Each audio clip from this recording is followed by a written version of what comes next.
Hello everyone! So, a few months ago, the first trailer for the FNAF Freddy's movie was finally released, and obviously, as the huge FNAF fan that I've been since the beginning, I was extremely excited for it. But it was just then that something hit me. I originally played the first games of the franchise all the way back in 2015 on my old iPad, and I somehow managed to beat them. Then a couple years ago, I played most of them again on my computer, but I didn't complete most of them. Not only that, but there were also a lot of FNAF games that I still hadn't played. And so, since I didn't want to go see the movie looking like this fake fan, I asked myself the question, can I possibly beat every FNAF game before the release of the movie? But of course, by this I didn't mean just playing through the 5 main nights of every game and just call it a day, since I felt that would be very easy, boring, and overall not thrilling at all. No, I'm talking about full 100% completion on all of them. This means earning every star, ending, achievement, collectible, and most importantly, beating the hardest challenge in all of them. All of this just so I can earn the right to go see the movie as one of the truest of truest FNAF fans. Now, I obviously knew this was not gonna be an easy task by any means. Most of the hardest challenges in FNAF games required a lot of multitasking, quick thinking, good reflexes,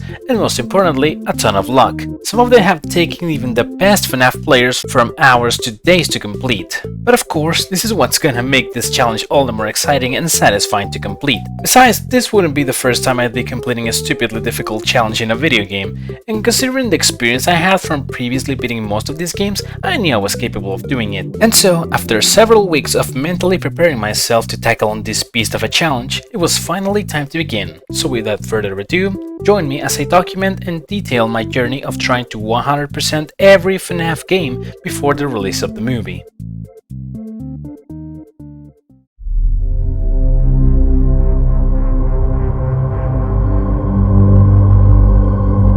Yes sir, we're kicking things off with a true classic of classics, the 2020-2020 mode of the original FNAF Freddy's, which is probably the one that most people have played or at least seen before. It's certainly the most well-known hardest FNAF challenge out there, and as you might expect, it is, at least in my opinion, the easiest one of them all. And not because it's the first one, but because it's the one that has the most consistent strategy that eliminates most of the RNG that revolves around it, leaving the only RNG part of the end of the run. This is one of the 2 games that I had already 100% completed prior to doing this challenge, but it will obviously be a crime to start things off anywhere else but the OG game. By this point in time, you probably already know the mechanics of every animatronic very well, but I'm going to explain it just in the rare case you might not, or just have forgotten. Bunny and Chica will appear right outside your left and right doors respectively. You need to shine the light at the doors to see if they're there, and if they are, quickly close the doors before they get in. If you happen to not close the door in time, the buttons will stop working and you will die as soon as you pull up and down the monitor. For Foxy, you need to keep checking on the cameras to make sure he's still inside his pirate cove, because if he manages to get out, he will come running towards your office and bang on your door if you manage to close it on time, or kill you if you don't. The main issue here is that every time he bangs on your door, he takes away some of your battery power. He takes away 2% the first time, 6% the second time,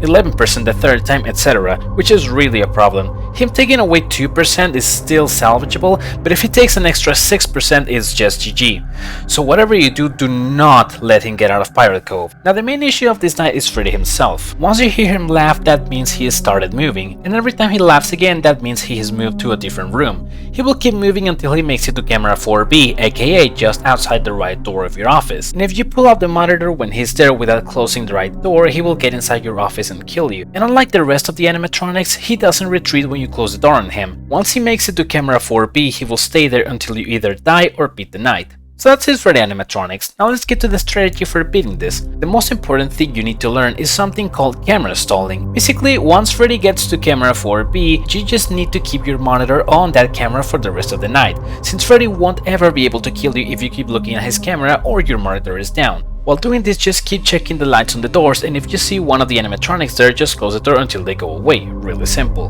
But you might be wondering, what about Foxy? How are we gonna keep him from coming out of Pirate's Cove if we're gonna keep checking on Freddy the whole night? Well, here's the thing. Turns out you don't actually need to check on Foxy's camera in order to keep him at bay. The only thing you need to do to prevent him from coming out is pulling up your monitor. Looking at any camera will keep him inside pirate scope, so by keeping the monitor on camera 4B and constantly flipping it up and down, we can keep both Freddy and Foxy at bay with no issues. So to sum it all up, the strategy for this night is keep the monitor on camera 4B, check the left door, flip the monitor up and down, check the right door, flip the monitor up and down, close any door if you need to, rinse and repeat. Like I mentioned before, it's a really simple strategy that's very consistent, and if at any point you feel like checking on Foxy because you think he might be almost out, do it only when Chica is at the door and you need to close it, since by having the right door closed, you can check other cameras without the risk of Freddy killing you. Keep doing this strategy for the rest of the night, and at the final stretch is where the RNG part of the run comes. Unless you're a god of FNAF, you're gonna run out of power before the end of the night, so once you get to about 2 to 3% remaining, just go completely FK and pray that Foxy doesn't kill you before the power runs out. After the office blackout, you need to have good RNG with Freddy 3 times in a row. One for Freddy to take the longest to reach your door, one for him to do the longest version of his song when he saw your door, and one for him to take the longest to kill you. If you were good on power, having good RNG on at least one of these is enough for you to make it to the end. There's really not much else to say about this. Aside from a couple dumb mistakes I made while playing, like accidentally changing the camera from 4B while I was trying to pull down the monitor, everything was very easy and I had really good RNG with Freddy. In the end, this night ended up taking me 3 attempts with 19 minutes of total playtime. Yes! Nice! Ooh, third time was the charm.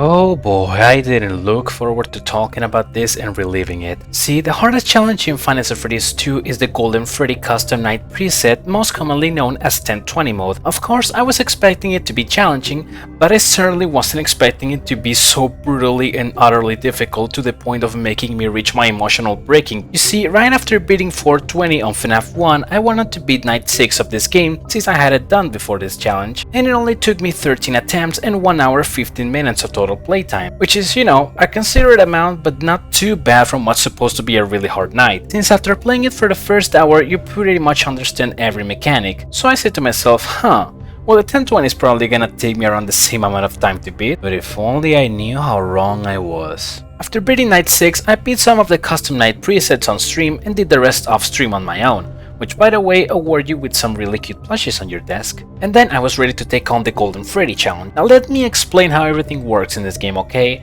We got a vent on each side, a giant hallway on front, a Freddy mask and a camera monitor with a music box that we must constantly keep winding up. Now for the animatronics, Foxy will only come through the hallway and we have to shine our flashlight at him to keep him from jumping at us. But we gotta be careful since said flashlight has limited battery, cause you know, FNAF. Freddy, Bunny, Chica and Toy Freddy are all office animatronics. I call them that because their mechanic is basically the same. After putting down your monitor, there's a very high chance they will be standing in your office, and you need to put down on your Freddy mask quickly to prevent them from killing you. After a 5 seconds long blackout, they will be gone and you'll be able to take off the mask. Toy Chica, Toy Bonnie, Mangle, and Balloon Boy are all vent animatronics. They come through the left and right vents and you need to shine the lights to see if they're there.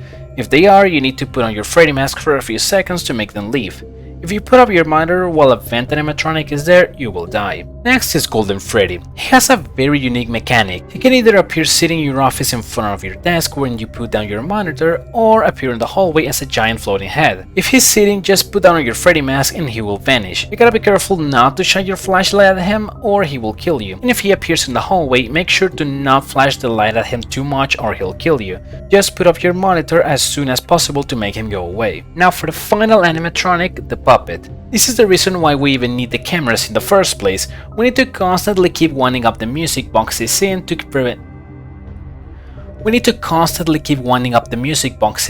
prevent him from getting out of his box. If we let the music box run out, he will get out and come to our office and kill us. It's a pretty simple mechanic, but it can get really annoying when you have to be dealing with 10 other animatronics at the same time. Now, onto why I hate this custom night challenge so much. Like I said before, it's horrendously difficult, mostly because it relies a lot, and I mean a lot, on good RNG. You need to be absolutely perfect and not make a single mistake throughout the whole night, otherwise you're done so. There's a lot of situations where no matter what you do, you're gonna die for reasons out of your control. And there are also a few mechanics that make a lot of deaths feel feel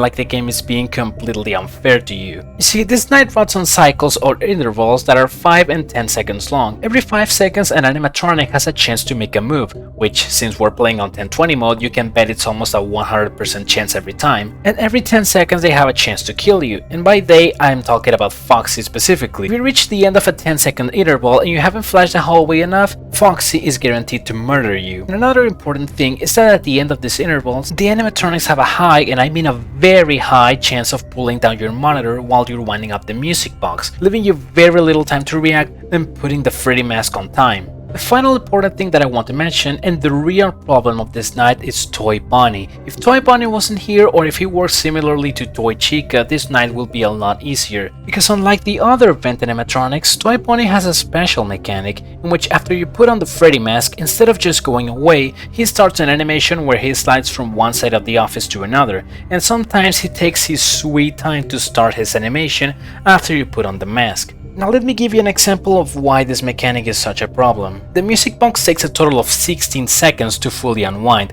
Let's say you wind up the music box all the way, you pull down the monitor and there's an office animatronic waiting for you there. So you put on the mask and the blackout animation happens, which takes a total of 5 seconds. The animation ends, you take off the mask and you see Toy Bonnie at the vent. So you put on the Freddy mask again, but Toy Bonnie decides to mess with you and takes 4 seconds to start his animation, which lasts another 5 seconds. That's 14 seconds already that you wasted because of Toy Bonnie's shenanigans, and the puppet is just about to kill you. And if you have even worse luck, you can be in a bad 10-second cycle and an office animatronic will pull down your monitor the second you pull it up, which, trust me, happened to me more times than I can count. You see where I'm getting at now? You need to be counting a bunch of numbers on your head at all times, play perfectly, and have the best possible luck for 7 minutes straight, which is the real time that a night lasts. But now onto the strategy for beating this. On my first day of attempting this, I was using the standard strategy that pretty much everyone always uses. You start by pulling up your monitor and winding up the music box all the way, and you wait until you hear the hallway ambience noise to actually start your cycle. You put down your monitor and immediately pull down your mask in case someone's there.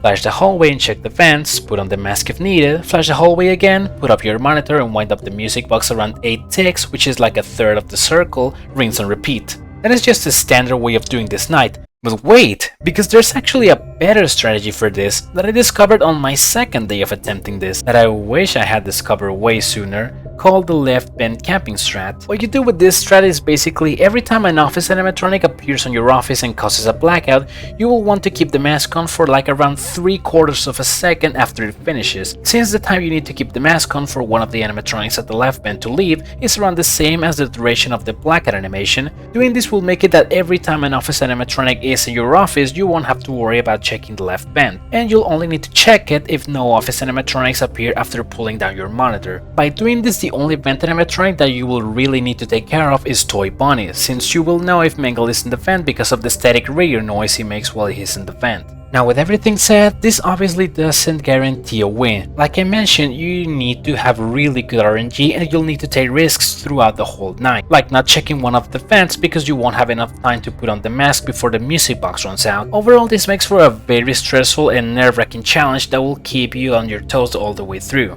The first day I attempted this challenge, I went for about 3 hours before making it to 5 AM and I died in the most tragic way possible. Dude, no. I didn't know the puppet could. Oh man. Because I had an RNG moment with Toy Bonnie, I let the music box run out and Puppet get out. Let me tell you, most of the time when Puppet gets out, he takes around 10 to 15 seconds to reach your office and kill you. But because the universe hates me, he just went zooming towards me and killed me in a matter of 5 seconds, when I was 1 second, and yes, after checking the footage, I mean literally 1 second away from finishing the night. That's one of the biggest L's I've ever taken. I kept playing for a couple more hours, but I didn't make any more progress, so I decided to stop for the day. Though I think it would be worth mentioning something interesting that happened in one of my attempts. You gotta be... What?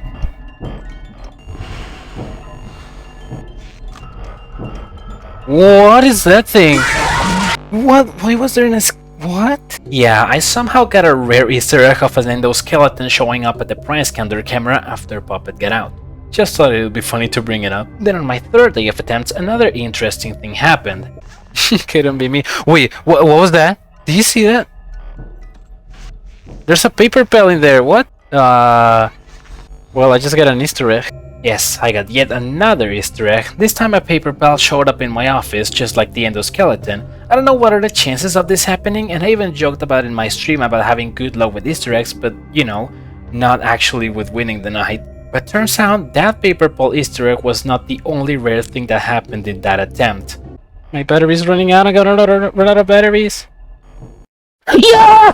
Yeah! Yeah! Yes! Oh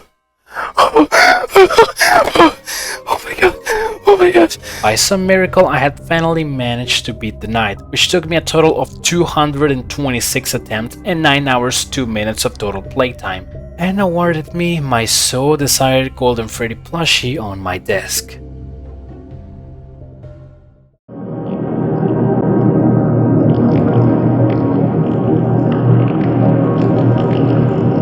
Now, after getting out of that torture, we move on to our next torture, FNAF Freddy's 3. Let's just start.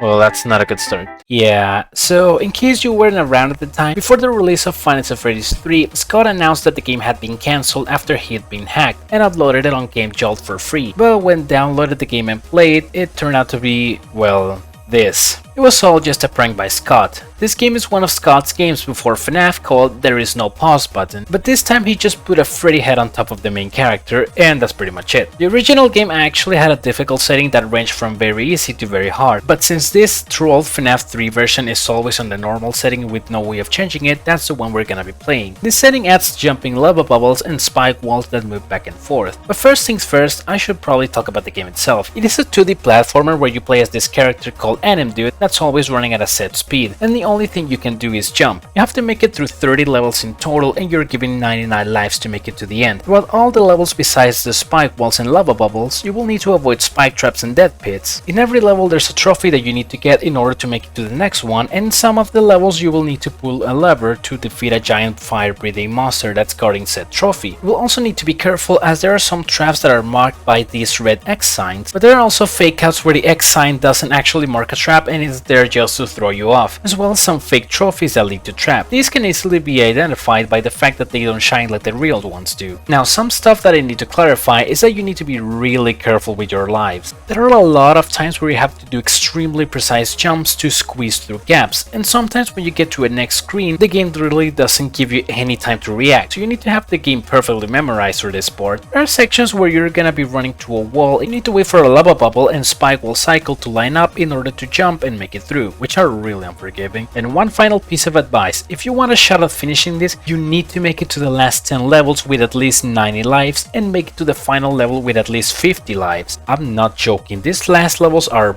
brutal. Final boss has a fire breath attack cycle that's extremely difficult to get through if you don't keep a steady rhythm on your jumps. So, to sum it all up, try to practice as much as you can, watch a playthrough on YouTube if you want to get a better memorization of each of the levels, and never rush. Try to be patient at each movement opportunity so you don't waste your lives, which again, you will need for the last level. In the end, this game ended up taking me only 3 attempts with 29 minutes of total playtime. Okay, final room.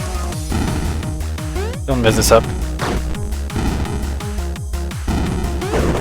Yes! Nice.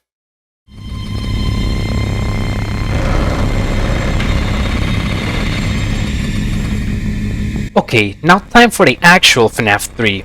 We're gonna be doing Night 6, also known as Nightmare, with the aggressive cheat enabled, which like the name implies, it makes Springtrap, the main animatronic of the game, more aggressive. This game is a really weird case, as I would consider it to be the easiest one of the main FNAF games, but at the same time it is the most frustrating and confusing one, mainly because of how little skill you need to beat this in comparison to the luck you need. Let's say for FNAF 2 you need around 40% skill and 55% luck to win. Well, in this game you need 10% skill and 90% luck to win. I seriously hate how RNG dependent this game is. But anyway, enough ranting, let's talk about the gameplay. Springtrap is the only hostile animatronic of the night, and your goal is to keep him from reaching your office. You have a camera monitor where you can watch both the building and the vents, and in order to keep Springtrap from reaching you, you need to lure him away to certain rooms by using an audio decoy, and if he gets inside a vent, you need to close said vent to prevent him from reaching the other side. Sounds really simple, right? Well, it isn't. At all. Let me explain. So these audio decoys only have like a 60% chance of actually luring Springtrap to the room they were used in, and it always has to be a room adjacent to where Springtrap is. Now let me talk about the errors. After you use 2 audio decoys, you will get an audio error. After you look at the cameras for longer than like 8 seconds, you will get a video error. And if you stay idle in the office for too long or get jump scared by a phantom animatronic, I will talk about them in a bit, you will get a ventilation error. For these errors, you need to go to a systems monitor on your left and restart the failing system. Now the main problem here is how long these restarts take and how fast the Springtrap is. Since you can't cancel a restart once it's started, Springtrap can move to a different room, enter a vent, get out of the vent, reach your office and kill you all in the time it took you to restart one system. He moves so fast that at times it almost feels like he can just teleport between 4 rooms as he pleases. Now this is why I say this is the most RNG dependent game of them all. You need good RNG to make sure Springtrap doesn't just teleport to your office, good RNG so that your audio decoys actually work, good RNG so that Springtrap doesn't go through a vent while you're busy restarting a system, etc. And something really dumb about Springtrap going into the vents is that this actually has an audio cue of bumping metal, but there are times where Springtrap will get inside a vent and reach the other side before the audio cue even starts playing, which as you might expect is just complete bullcrap. But anyway, putting janky game mechanics aside, let's talk about the other threats of the night, the phantom animatronics. If any of these guys jumpscare you, they will cause a ventilation error, which will make the lights flicker red and cause occasional blackouts. These blackouts allow Springtrap to kill you if he's already inside your office.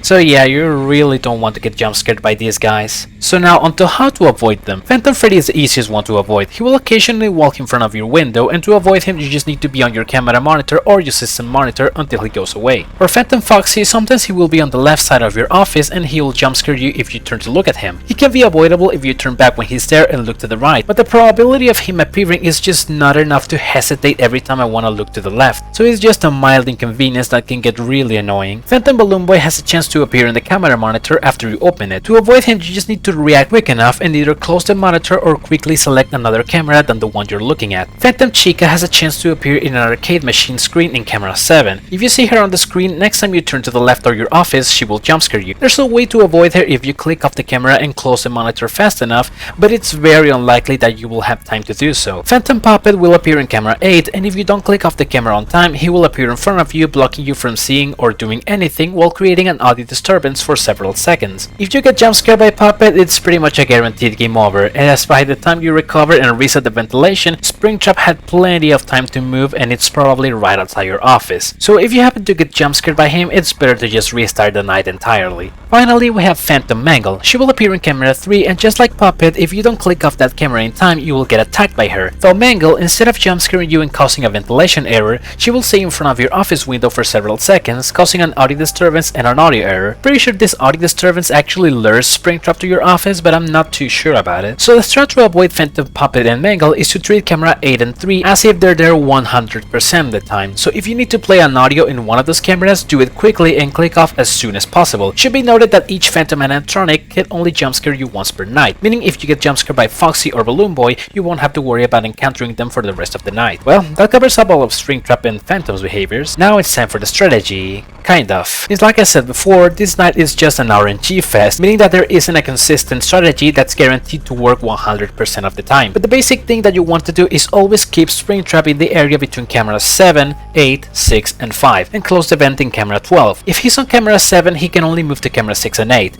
If he's on camera 6, he can only move to camera 7 and 5, and in that area there's only one vent that he can get into, which is camera 12 vent, and that's why we want to keep it closed. Make sure Springtrap stays within these 4 cameras throughout most of the night, though if he happens to get out, don't panic, as there's a backup strat for that. If he gets gets to right outside your window, you can make him teleport by playing an audio on camera 2 and make him stay there for a little while longer. If you're lucky, he will stay between camera 3 or 4 instead of heading back towards your office right away. If this happens, make sure to close the vent in camera 15, as it's the only vent in the area and he's most likely to enter it. Finally, if he makes it past your office window and he's right at the entrance, there's not a lot that you can do here. You can maybe play an audio in camera 1 to stall him a little bit longer, but that's about it. If he makes it there, as soon as you pull up your systems or camera monitor, you're dead. So at that point, it's better to just have a staring contest with him and pray that Phantom Freddy doesn't show up and that it turns to 6 AM before a ventilation error occurs. As for how to know where Springtrap is, I would really recommend you look up on Google or YouTube pictures of Springtrap on every camera so that you know what it looks like, because on most of them he's either hidden in a really difficult to see spot or blends in with everything else, and the massive static that the cameras have certainly doesn't help. Now, looking for Springtrap can be a bit annoying since looking at the cameras for too long will cause a video error, making the screen turn black, but you can still know if Springtrap just moved, as when that happens a huge burst of static fills the screen even when it's completely black. So if you're looking at Springtrap and he moves without the burst of static occurring,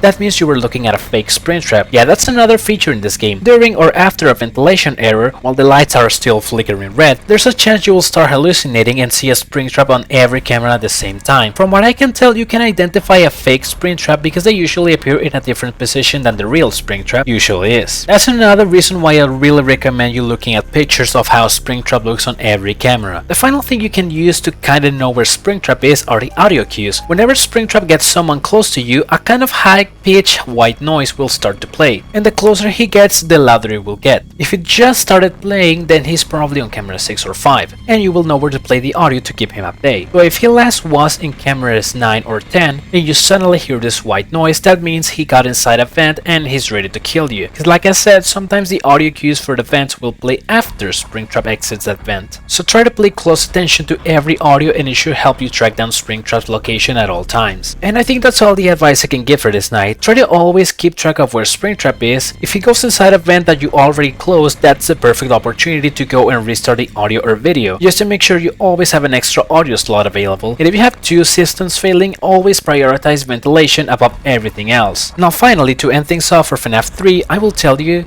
that I'm sorry. Though there's actually another strat that I hadn't talked about, one that can be really useful if you just want to get through this quickly, and that's the 1-frame flip technique. Basically, once Springtrap makes it to your office and runs behind your camera monitor, you can perform these 1-frame flips, which means having your monitor for just a single frame, and he won't be able to kill you. Though it really doesn't need to be a single frame, the time window is actually pretty lenient. You need to do one of these flips around every 8 seconds, so that you maximize the time you can spend at the office without a ventilation error happening, while minimizing the risk of Springtrap killing you. Now the main problem with this strat is Phantom Freddy. As I mentioned, he jumpscares you if you stay idle in the office for too long, and since this strat is about staying idle in the office for as long as possible, it becomes a huge problem. But obviously, with the 1 jumpscare per night rule, if Phantom Freddy happens to jumpscare you at the start of the night, you can just do this strat without any risk whatsoever. Alright, so my first day of attempting this, another Puppet 5 AM incident occurred. After only 30 minutes of attempts, I had already made it to 5 AM, and when I was at the last stretch, a ventilation error happened, and during one of the blackouts, Springtrap killed me when I was only 6 seconds away from 6 AM, meaning that if I had survived that blackout, I would have easily won the night. Then after that came hours of constant failure until I decided to call it a day and continue the day after. Then on my second day of attempts, after only 15 minutes of attempts, in one of my runs I got jumpscared by Phantom Freddy almost at the start of the night, and right after that, when I was at the camera, Springtrap decided to run behind my monitor, and it was then that I had decided that I will give the 1-frame flip strat a shot. And after around 3 minutes that felt like eternity,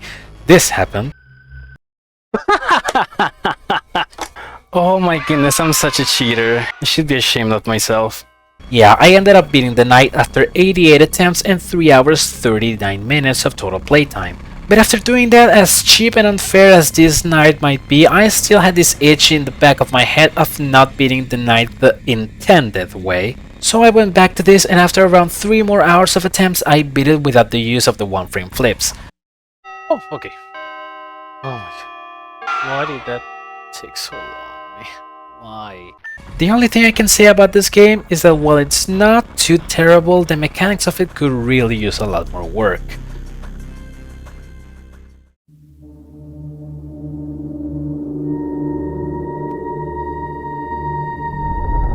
Alright, so this is a pretty interesting and kind of funny case. Before the Halloween edition of FNAF 4 arrived, the hardest challenge of the game was the 8th night or 2020 mode. And in case you don't know, in this game once you beat the 8th night, it's impossible to access it again without hacking the files or resetting all of your progress. And turns out that before doing this challenge, I had actually completed this challenge on stream over a year ago, and I saved the VOD of it on my channel. But since it was when I first started streaming and at the time I had some horrible internet, the quality of it's absolute trash. The frame rate is horrible, the audio is horrible, just everything is so bad. Now I obviously would not have wanted to make this the final challenge of FNAF 4 for this video, so thank god the Halloween update arrived to bring some more content to the game, because it would have been a very big problem if I had nothing else to show for FNAF 4 other than this crappy 2 FPS 420 clear video. But anyway, before moving on to the Halloween edition section of this game, I'm just gonna explain the basic rules of this night, and I will go into more detail when we get to the challenges. So basically, from 12 AM to 4 AM, you need to take care of 4 animatronics: Nightmare Freddy, Nightmare Bonnie, Nightmare Chica, and Nightmare Foxy. You're in a bedroom and you need to constantly check on the left and right doors to see if Bonnie and Chica are there respectively. When you get to the door, listen for breathing. If you hear it, close the door until you hear footsteps leaving. If you don't hear it, shine your light at the door to make whatever animatronic might be in there go away. Then you also need to shine the light at your bed behind you constantly to make the frittles that appear there go away. If you spend too long without shining your light at them, they will become Nightmare Freddy and kill you. And finally, for Foxy, in order to make this night easier for you,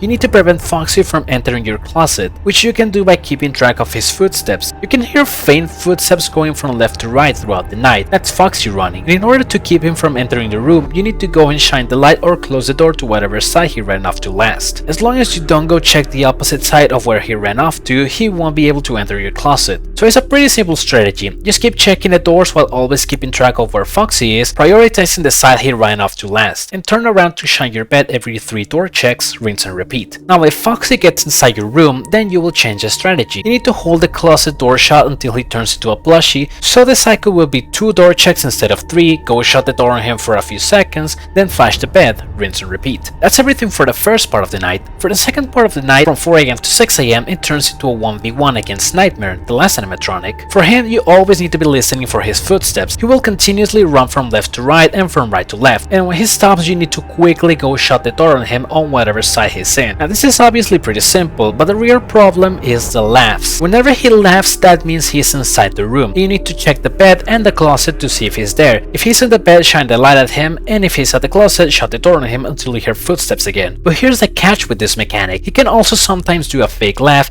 and not actually be inside the room, meaning that you will probably go check the door and closet to find nothing, and by the time you realize it was a fake laugh, he will be ready to kill you. Now as far as I'm concerned, there is no real way of differentiating a real laugh from a fake one. The only times you can be certain that the laugh was fake is if you hear footsteps afterwards. If he laughs and then you hear footsteps, it's a guaranteed fake laugh. If you hear footsteps and then he laughs, or if he laughs during the footsteps, then it's just a gamble. So there's a way that you can tell if the laugh you heard was fake or not. Whenever you hear a laugh and you're going to a door, make sure to briefly shine your light at it. If you see Nightmare standing there, it was a fake one. If you don't see anything, then quickly go check the bed and closet. Always check the bed first because it's the fastest one. And by briefly shining your light, I mean very briefly, like less than half a second. If you shine your light at him for too long, he's just gonna kill you instantly. So that's all for the basics of both parts of the night. I honestly don't consider this night to be that difficult, especially if you manage to keep Foxy from entering your room for the whole night. But then again, last time I cleared this was 1 year ago, so who am I to give my opinion on it? This night ended up taking me a very unknown amount of attempts, and I would guess like around 2 or 3 hours of total playtime. I don't know, like I said, it's been quite a while and I'm not good at remembering those kinds of details.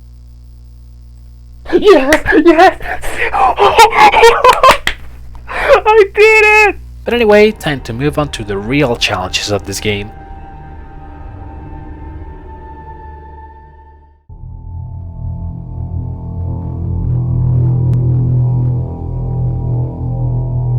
So, first things first, let me explain what we're gonna do. When FNAF 4 Halloween Edition released, apart from some animatronic reskins or completely different appearances and some Halloween stuff added to the cutscenes between nights, they also added new challenges, which you can try any night you want with. There are 4 challenges total: Blind Mode, where you have to play the night on just a black screen and rely purely on sound; Insta Foxy, which makes Foxy appear in your closet from the very beginning; Mad Freddy, which makes Nightmare Freddy much more aggressive; and Old Nightmare, which makes the entire night be a 1v1 one against Nightmare, Fredbear, or Nightmare, depending on which night or mode you're playing. And just like the first 4 stars, you get an additional star for beating the Nightmare or 7th night with each of these challenges enabled. But obviously Scott, like the cruel man he is, decided to turn it up a notch, and you're given 2 extra stars by doing these challenges in combination, you know, just in case you're in the mood for some good torture. Now, since FNAF 4 and FNAF 4 Halloween Edition are basically the exact same game aside from some aesthetic differences, I decided to do each of the 2 challenges on one version of the game, you know, to have some variety. Last thing I wanted to clarify is that beating these challenges in combination also gives you the stars for each individual challenge, so at least I don't have to worry about clearing all of them individually after this.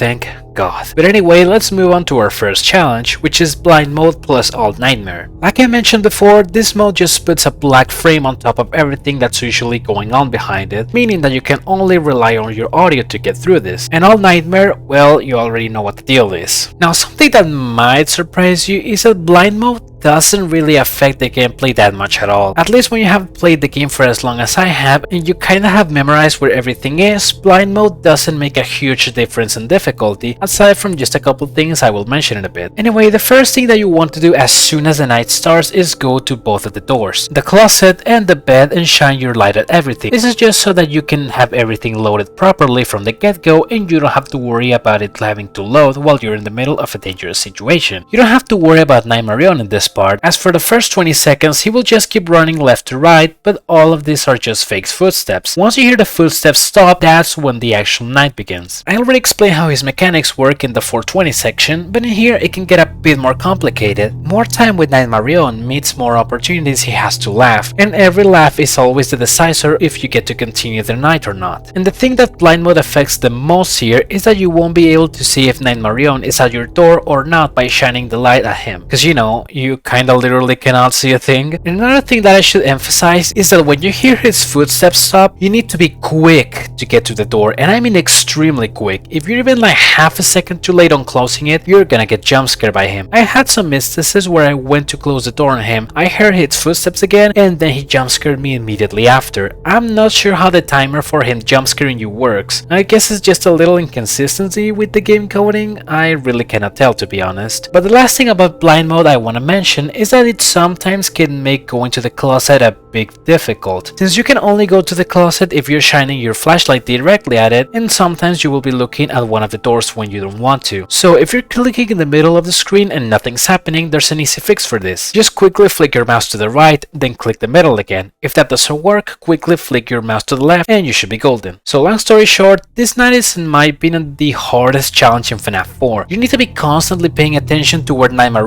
moves and always pray that you have good RNG on the guesses of whether his laughs are real or fake. Thankfully, in my last attempt after 4 days of trying, he only laughed twice throughout the whole night, and after 3 AM it was just a matter of closing the doors on him for 3 minutes that felt like almost 3 hours.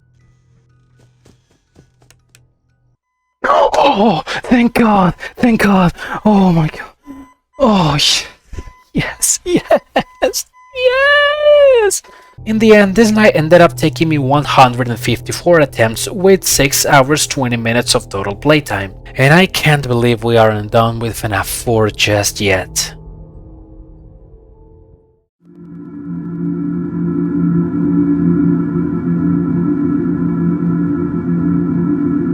So in this challenge, just like the last one, we can't see a darn thing. The ferals start forming much faster and Foxy's in our closet since the very beginning. So the strategy for this one is gonna be a bit different than 420. Our cycle will consist of getting to the closet and hold the door shut for 6 seconds, which is enough time for Foxy to retreat to his plushy state. Again, another disadvantage of blind mode is that we cannot see what state Foxy is in. After this, go to the bed and shine your flashlight at the ferals. Go check both doors and shine your light or close if needed. Go shine your light at the bed again, rinse and repeat. In this night, Bunny and Chica are not as aggressive as in 420, but both Freddy and Foxy require a lot more attention. You can kinda tell if Bunny or Chica are close to your door by paying close attention to the footsteps on each side. If I remember correctly, Bonnie does 4 sets of footsteps before reaching your door and Chica does 3, but I'm not entirely sure, so don't take my word for it, please. Anyway, speaking of sound cues, if you hear Chica in the kitchen, aka sounds of dishes and pots, you can just keep checking the right door entirely, as shutting the door or flashing the light won't do anything. Just focus on the left door, shine the bed, and shut the closet door. One last thing to mention is that this challenge I decided to do it on the normal non-Halloween edition of the game, which some people might say it's easier because on the Halloween version, Nightmare Foxy is swapped for Nightmare Mangle, and when Mangle is in your closet, she will constantly emit radio static noises, which can make it a bit harder to hear the breathing from Bonnie and Chica, but I would personally say it doesn't make a huge difference, since most of the time the breathing noises will just overlap the static and you can hear it just fine. What does make a huge difference is that on the Halloween edition, you can hear the music box when the night turns to 4 AM and Night Marion appears, something that doesn't happen in the normal game, making you so that you have to just guess when it's 4 AM, since blind mode doesn't let you see the time on your screen. Now yes, you can argue that you can just use a timer to keep track of the time in the game, but I didn't really find that idea really useful, considering out of all of my attempts,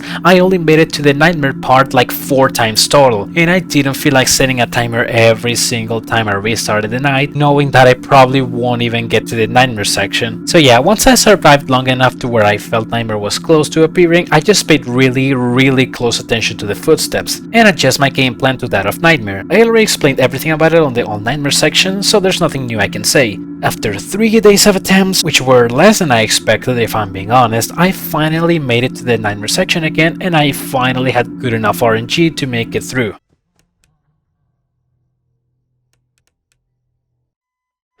Yes! Yes! Yes! Oh my gosh, I did it!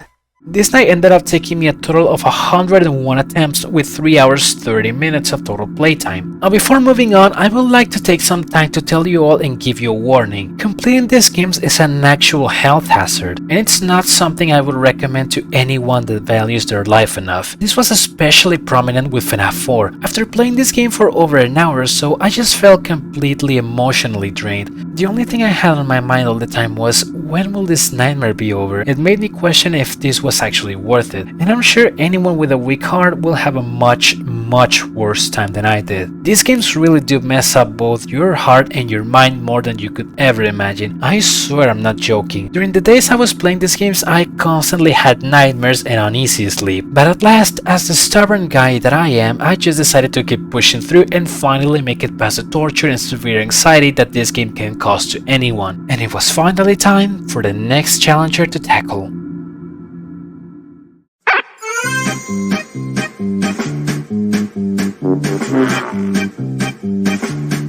Next up on our list we have FNAF World, but not the FNAF World you were probably thinking of. I'm talking about the Halloween edition. Yeah, this is another troll game released by Scott Cawthon, which was supposed to be an early release of the actual FNAF World that was hacked and leaked by someone called Loads Hacks. But when downloading it, it turns out to be another one of Scott Cawthon's earlier games called Fighter Mage Bout, with all its characters and enemies reskinned to resemble FNAF characters. This game is actually an RPG, which, as you might guess, follows the basic RPG rules. You run around, you battle enemies, when you beat up an enemy you win experience and gold, and you can level up and buy cool items to be more powerful. The game map is quite small and doesn't have anything too interesting or noteworthy, but it does have some interesting enemy designs like Cheesehead, Bro Boy, Half-Baked, and Mini P, just to name a few. Now the goal to 100% this game is, aside from beating the game obviously, we also need to get every item and defeat every enemy, which doesn't sound too bad. The game autosaves every time you win a battle or get some gold, so every time you die while you get sent back to the beginning, you still retain all your gold and XP.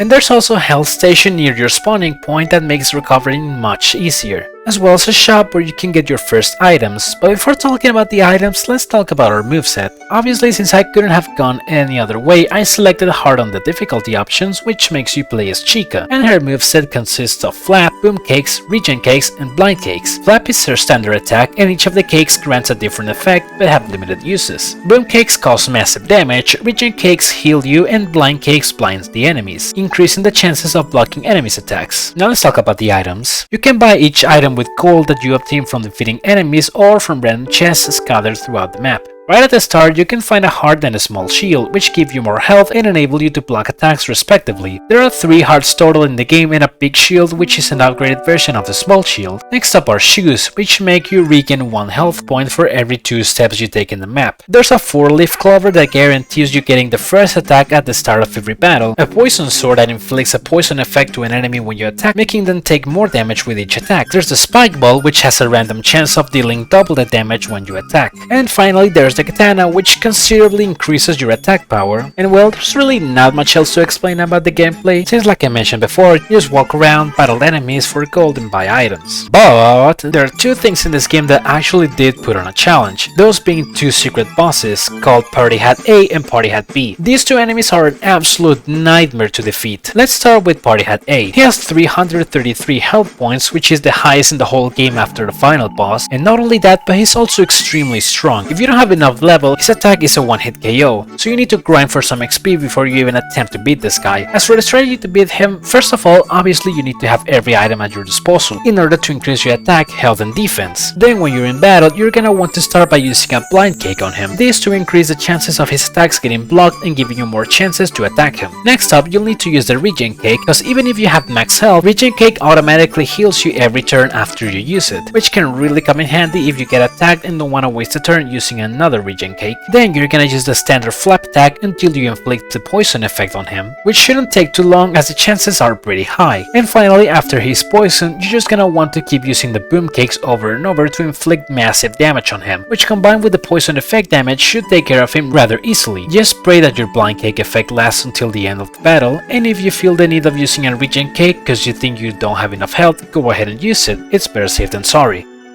Besides, the chests scattered throughout the map also supply you with cakes of all kinds, so you shouldn't worry too much about running out of them.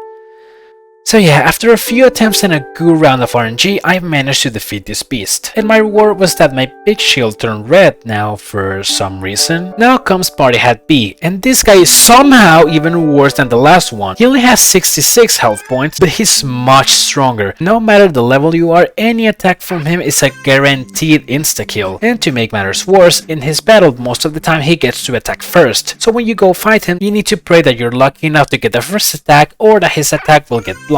If you make it past the first turn, quickly use a blind cake on him to guarantee his next attacks getting blocked. After that, use a couple boom cakes and he will be as good as done. Like I mentioned before, this battle requires a lot of good luck for the initial turn, but if you make it past it, I'd say you're good to go, as there's very little chance of his attacks actually hitting you after you blind him. Beating this guy will give you the reward of your katana turning red now for some reason. The last piece of advice I can give for this game is that if you need to grind for XP, the best place to do so is the area right where the final boss is, as there's a lot of powerful but manageable enemies that should be no match for your poison sword and spikeball attacks, especially if you're already at a high enough level. Now time for the final boss of the game, Purple Geist. Honestly, this guy just feels like nothing after beating those 2 stupidly annoying party hats. Just use the same strategy used for Party Hat A. Blind cake him, use regen cake, attack him until he gets poisoned, then keep throwing boom kicks at him. And if you run out of them, just use a standard attack and hope for a lot of spike balls. I defeated the boss first try, and after doing so I got what might be the most anticlimactic victory screen ever. But regardless, it was a really fun game. Then just for fun, I decided to fight the boss again, but this time without using any flaps, and I did it first try again. This game ended up taking me 2 hours and 12 minutes of total playtime.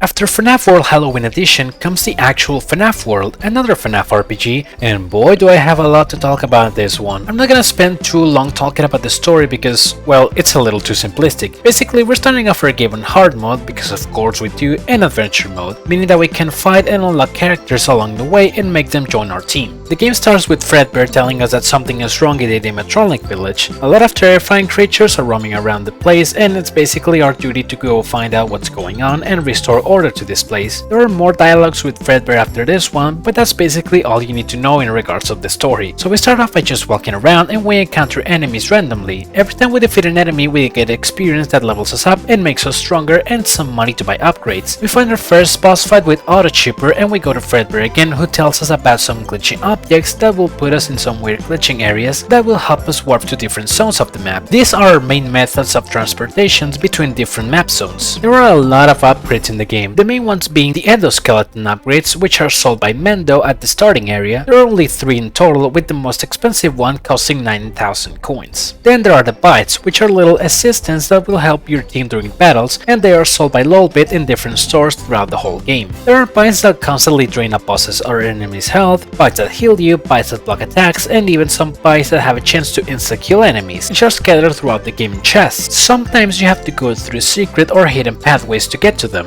This can grant different effects. They can give you a boost at the start of the fight, spawn things that will damage enemies during a fight, give you more luck when you try to run away from a fight or to get new characters, constantly regenerate your health, etc. There are some chips that you're actually unable to grab unless you enter a state of the world that causes everything to become glitched. You can do this in 2 areas in the game. One is by walking into a stump with a bird, and another one by doing the same thing on a rock near a cave. As far as I'm aware, the game doesn't ever give you any clues about this, so good luck finding that with other guys. Now about the overworld, there are a total of 6 main areas in the game that contain a boss that you need to defeat in order to progress, and 2 sub-areas that mostly contain collectibles. In all of these areas you will need to find one of the glitch objects I mentioned that you need to run into in order to be able to warp to the next area. So long story short, this game can easily be summed up in warp through a glitch object, fight a boss, warp through a glitch object, fight a boss, rinse and repeat. But at least every time you get to a new area, you can press a button to unlock the teleportation spot, meaning that you don't need to go through those glitching areas every time we want to go from one spot to another. That's basically all the starting info that you need for FNAF World. So while you're fighting off enemies, there's always a random chance that you will encounter a new challenger, and if you defeat them, they will join your party, though most of them can be really difficult to defeat. Now I am not the best at giving fighting advice for this game, because yeah, I forgot to mention every character in this game has their own unique set of attacks that differ from each other. Some can be direct attacks, some can be healing effects, some can be buff effects, some can be nerf effects for the enemy, etc. But my recommendation is to always have a character that has an attack called Unscrew, since this attack has a chance of one-hit killing any enemy, which is really useful for the most powerful guys, making you be able to level up rather quickly. As for the progression of the game, after warping through the glitching object on the first area, we end up in area 2, Choppy's Woods. Then we go to the left to area 3, Dusting Fields, and there's a boss called Bouncer here, which is a snowman with Gatling guns. Pretty crazy, huh? After defeating him, we go through another glitching object, and I also didn't mention that inside these areas there are more glitching objects that we can and most of the time need to go through in order to progress, which makes everything look weirder and weirder. Then we get to area 4, Lily Gear Lake, and we want to go up left to find our next glitching object, which will put us in area 5, Black Tom Yard. We're gonna want to go to the sub-area that's just ahead of it, Deep Metal Mine, where we'll find our next glitching object, in which we're actually gonna go 3 levels deep on the glitches this time, and will put us in the final main area, Pinwheel Circus. We just need to go up and we will find another boss called Browboy, and after defeating him we will enter Pinwheel Funhouse, which is a really bizarre area where everything looks weird, and you have to be constantly looking for the right way to go, since it's kind of a maze. But eventually we will encounter the boss of this area, Bubba, who is actually really strong, but after defeating him we just need to keep walking for a bit and we will find the last glitching object that we'll need. And after going through that glitching area, we will find ourselves in the last stretch of the game, at least of the main game. We're gonna be back at Lily Gear Lake and we're gonna fight a boss named Pork Patch, who is also really strong, and after defeating him we will get a key. This key will unlock some sections in the game that have buttons in them that will deactivate some barriers leading to the final boss. Each of these areas except one has a really strong boss that we need to defeat, so we just go ahead and defeat them as we usually do. There's one in Fazbear Hills just to the right, one in Dusting Fields with a boss named Snowcone, one in Lily Gear Lake with a boss named Supergoon, and finally one in Deep Metal Mine with a boss named Overclock. After doing all this and pressing every button, the barriers will be unlocked and we'll be able to reach the final area, but not without fighting a boss before. This guy is called Security and it's extremely strong and durable. This is the part where I can actually start giving recommendations. The first one is you 100% need a chip that grants you with an auto shield. This shield protects you from an attack that Security does called Alarm. This attack basically throws some energy orbs at you and they kill any character instantly, so you really don't want to get hit by that. The next one is always having your party a character that has the gift boxes move. What gift boxes do is basically give an extra life to your whole party. If a character dies, the gift box will be used to revive them, and if you keep using gift boxes on them, they will never die. The character I will recommend the most is Funtime Foxy, as she also has a move called Cosmic Song that does a whole ton of damage. Another chip I will really recommend is the Mimic Ball. What this does is summon a virtual Freddy that will replicate all of your attacks, meaning that you will essentially do double the damage to an enemy. And in the case of gift boxes, you can use a gift box to revive a fallen character, and then they will be given an extra gift box, which is super useful. And as for the rest of available chips and bites, I will just recommend things that constantly damage enemies or that boost your own team. It's up to you. But after defeating Security comes the true final boss of of this game, Scott Cawthon himself. Everything I set up at security also applies for this battle, but Scott also has an attack called Fourth Wall, which is pretty much an unavoidable one-hit KO. That's why it's always recommended to have a character with a gift box in your team, preferably the gift boxer, to ensure that even if everybody else dies, the fight can be still salvageable. In the end, after a long struggle, I managed to defeat Scott, and I got the security and Scott Cawthon trophies on my menu screen. And speaking of trophies, I didn't mention this before, but there is also a fishing minigame in the starting area with Didi, where basically the best prize is a pearl that's worth 100 coins, and if you get it 5 times, you will get a pearl trophy, which I also did. After getting back to the game, I walked to this house and had an interesting exchange with a mysterious character in the game. After that, we go talk to Fredbear once more, and he tells us about a secret passage that leads to the backstage where the Halloween characters reside, and this is where the best part of the game starts. Basically, this area is a collection of minigames that you need to beat in order to unlock the Halloween update characters, which are extremely OP. The first one I tried is Chica's Magic Rainbow, which is a parody of all the Rage games, kinda like Cat Mario, Unfair Mario, I Wanna Be the Guy, etc. And as expected, I didn't beat it on my first attempt. Then I tried another minigame called Foxy Fighters, which is a space shooting minigame where we have to defeat enemies and a boss called Soul Dozer at the end. I ended up getting a rank B on this one and unlocked Yakko Chica. Next up I tried Foxy.exe, which is an obvious mock to all of those .exe horror games that used to swarm the internet, with crappy blood editing and cheap jump scares. You just need to keep walking forwards while avoiding some cat PNGs and Wither Freddy PNGs, with a big Foxy on the background. Doing this will get us 9 Marion. The last minigame I had left to try was FNAF 57 Freddy in Space. This is kinda like a Metroid sort of game where we are Freddy and we have a gun. We gotta play through all the stages defeating enemies and finding power-ups to upgrade our gun. At the ending part of the level, we will find the Moonjump upgrade, which will let us reach a previously inaccessible section that leads to the final boss of the game, a giant Scott Cawthon head in a jar. Yeah, don't question it. In this playthrough, I found every one of the power-ups that were in the level and I unlocked Purple Guy. To end of the day, I decided to try another final boss fight, this one being Cheaper's Revenge. He is found in the sub-area that we haven't talked about yet, called Mysterious Mine. He's in a section that's only available with the key that we got after defeating Pork Patch, and this boss is very hard, but obviously no match for us if we do the same strategy we did on the Scott Cawthon fight. After defeating him, he starts talking about how he and his game deserve the fame and glory that FNAF got, and he swears that he will one day get his revenge, right before deactivating. Doing this gave me the Cheaper trophy on the menu screen. Then on the next day of me playing this game, I actually decided to unlock the rest of the characters I had left on my own. And let me tell you, unlocking Spring Bunny was one heck of a chore. He's only unlockable in Pinwheel Funhouse, so you need to go there, keep walking in place and keep finding enemies until he finally appears. It is extremely rare, and even with the cheat that gives you luck to find characters, I spent over 2 hours trying to find this guy. But with him in my team now, all the characters I had left were the Halloween update ones, so I went ahead to unlock them. First thing I wanted to do was playing Freddy in Space again, since by completing the game without grabbing a single cupcake power-up,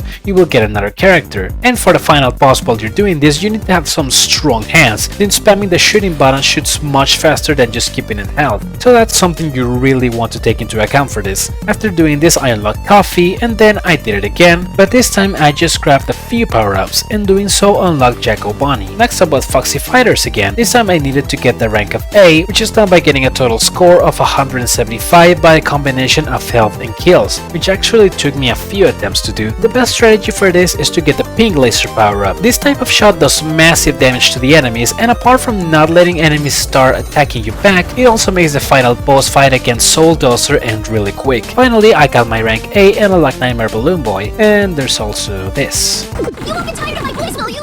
You won't get tired of my voice, will you? You won't get tired of my voice, will you? You won't get tired of my voice, will you? You won't get tired of my voice, will you?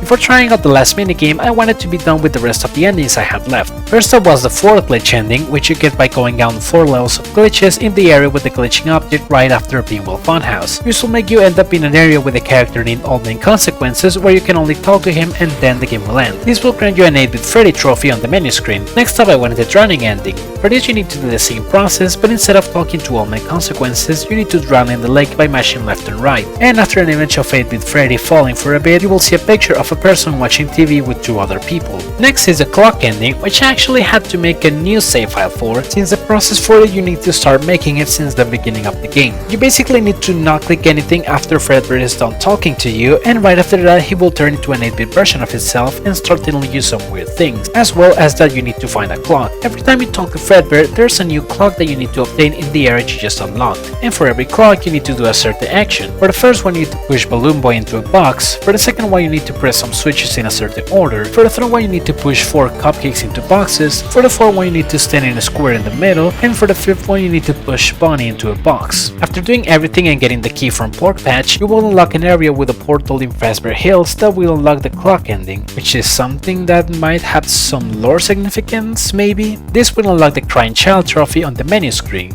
During my playthrough of the ending, I decided to try out the last minigame I had left to do, Chica's Magic Rainbow. Like I said, this is a parody of all the flash games of the rage game genre, so the whole gameplay just revolves around trial and error. Even though you have checkpoints, you have a limited amount of attempts before the rainbow kills you and you have to start from the very beginning. But after a while of just try after try, I made it to the end and unlocked Skull Gotham. Then I did it once again, this time clearing it in less than 3 minutes and unlocked Mr. Chipper. And by unlocking every character, I also unlocked the fan trophy on the menu screen, which is also a bite that in battle shoots a range of powerful lasers to enemies. After doing this, I started a new game on a save file with the fixed party mode selected, where I selected Fredbear as the leader of my first team, which made this happen.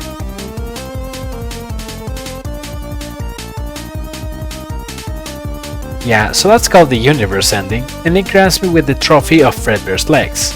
By this point, I had already unlocked every bite, every chip, and every armor upgrade, so it was only a matter of getting the last ending I had left, the rainbow ending. We have to go back to the Halloween backstage and enter through a portal that will take us to the final area. In this area, the path towards the final boss is always randomized, but the main premise is to always keep going up, and every time we run into a battle, it's most recommended to just run away. Finally, we make it to the final boss, Purple Jice, the same guy from FNAF World Halloween edition, except it's not. It's actually Chica's Magic Rainbow. I bet you weren't expecting that when you heard rainbow ending. The strategy for this part is very important. We need to have Nightmarion, Scott, and either Purple Guy or Jack Bunny in our main team. In this area, our HP starts to drain every time we enter into a battle, so we immediately need to use Bubble Breath with Nightmarion to prevent this. After this, we need to constantly keep attacking with Purple Guy's Slasher. This attack has a 1 in 10 chance of doing 100,000 damage to the enemy, and we're gonna need at least 4 of them to beat it, since this rainbow's HP is extremely high. The only attack that it throws out are little rainbows that slowly approach our party and kill them in one hit. The only ways to kill these rainbows are Fourth Wall and Mega Virus, both attacks that Skull Gotham has. And the last important thing is that we only have 3 minutes to win this fight, since after 3 minutes pass, the rainbow will have fully charged its rainbow cannon and we will get instantly killed by it. So this fight just consists of having Bubble Breath on at all times, constantly keeping the rainbows away with either Fourth Wall or Mega Virus, and having good luck with our slashers. Finally, after a few attempts, the rainbow was defeated and I unlocked my final ending and trophy, as well as a little sneak peek of Circus Baby before her game was released. Teaser. Will begin momentarily.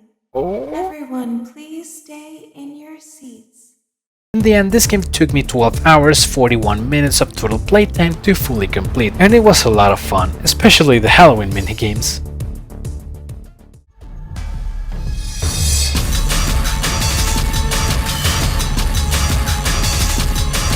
Before getting to the FNAF sister location that we all know, first we're gonna dive into the earlier version of it. Scott said it initially had a lot of dark content and it wasn't suitable for all audiences, so that he had to make some modifications for the final release. He ended up releasing the uncut, uncensored version on GameJolt however, so let's see what it looks like.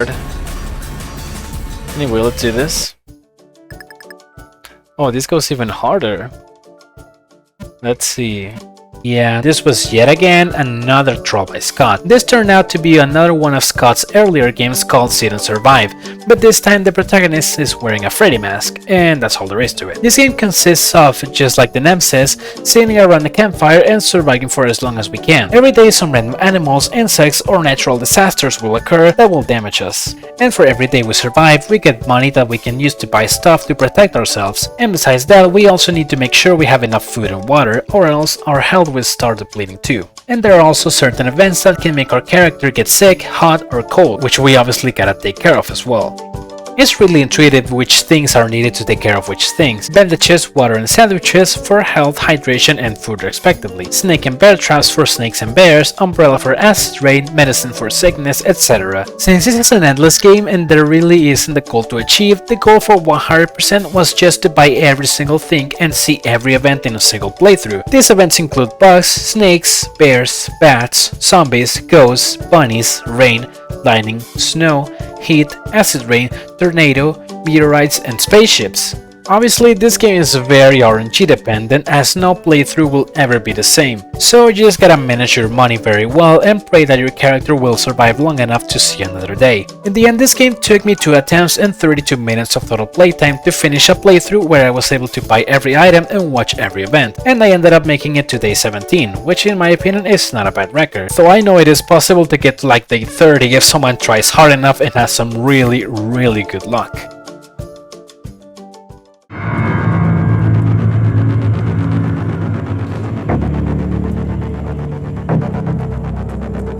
Next up on our list is Sister Location or FNAF 5, more specifically the custom night that was added in a later update of the game. There are 10 presets total and you can choose their difficulty from easy to very hard. I had already beaten all of the presets on very hard difficulty and the only one I had left, which I had only beaten on hard difficulty, was the Golden Freddy preset, also known as 1020 mode. The first thing I can say about this mode is that despite it looking very frenetic with a lot going on, it's not as bad as many people could initially think, mainly because in my opinion, it's the least RNG based challenge in all of FNAF Freddy's. And while it can be difficult when you're first starting, most of the time when you fail, you feel it was entirely your fault and not because the game threw any random or unfair stuff at you, which is something I really like. Let's talk about the gameplay itself now, which is mostly similar to FNAF 1. You have a camera monitor that you constantly have to keep watching, 2 doors on each side and a vent in front of you that you need to close, and limited battery power. This time though, you also have an oxygen meter, and the more you please, the darker the screen gets, making it difficult to see what's happening. Now you can kinda cheat your way through this and just brighten up your monitor's brightness and gamma all the way up so that you don't ever have to worry about oxygen, but I personally didn't want to do that because it just seemed a bit cheap. Now for all of the animatronics, first up is Ballora, and Ballora is really easy to deal with. You just gotta listen for her song. She will either approach from the left or right hallways and you just need to close the respective door when she starts to get too close. How do you know when she gets too close?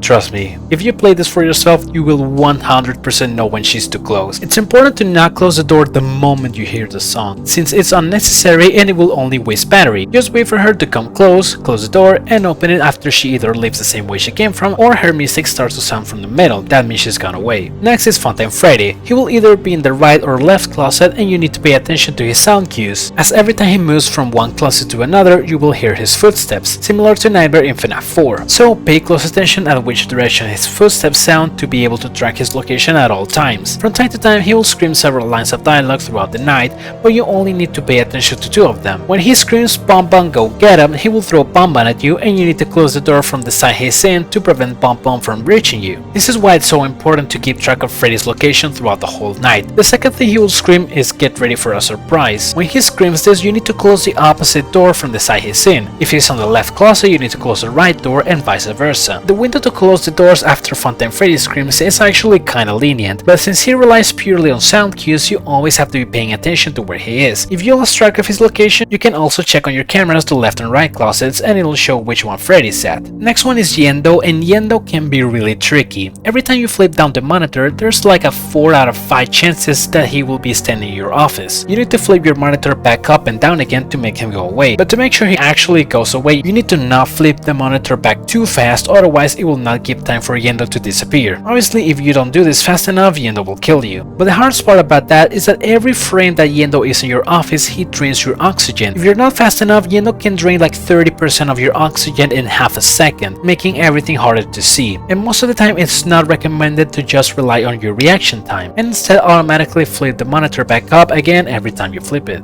Problem with this is that there's also a chance that Yendo won't be there and you will accidentally flip the monitor back up when you didn't need to. And after this you might flip it down and then back up again and Yendo wasn't there once again. At this point you're basically stuck in a loop of flipping your monitor quickly up and down, and the only way to break out of this is by seeing Yendo finally appear in your office, so you can rest assured that next time you put the monitor down he won't be there. But there's a little trick you can use to know if he's there while using the cameras. If you look at the border of the screen, you can see part of his head while standing in the office if he's there, so that you are 100% sure you will see him when flipping down the monitor, and next time you flip up he'll be gone. And obviously if you look at the border of the screen and there's nothing there, you can safely put down the monitor without the needing of flipping it back up. Next is Funtime Foxy, and he works similarly to Foxy in FNAF 1. You need to be checking constantly his camera on Pirate's Cove to make sure he doesn't leave. From my own experience, he seems to progress on his stages a bit quicker than Foxy, but I can't say for certain. If you let him leave Pirate Cove, you will have a short amount of time to close the right door before he comes and starts banging on it. And just like FNAF 1, he does drain your power every time he does, though not as much. This time he only drains 2% every time he bangs on your door, but still every percent of battery is crucial in this night, so you don't want him banging on your door too much. Just keep checking on him constantly to keep him at bay and you should be good. Next is Bonnet. Every time you put your monitor down, she has a chance of appearing. She will walk from the right side of your screen to the left side, and if she makes it all the way, she will jumpscare you. You need to click on her nose in order to prevent her from reaching the other side. This is a really simple mechanic. It is random where she will spawn exactly, however. She can appear from either the very right side of the screen or almost the middle of the screen. Aside from this, there's nothing else to explain about her. Then there's the Bitty Bap. Just like Funtime Freddy and Ballora, she's a sound cue animatronic. She will crawl through the top vent and kill you if she reaches your office. You need to listen carefully for her sound cue. Apart from her dialogues she might say throughout the night.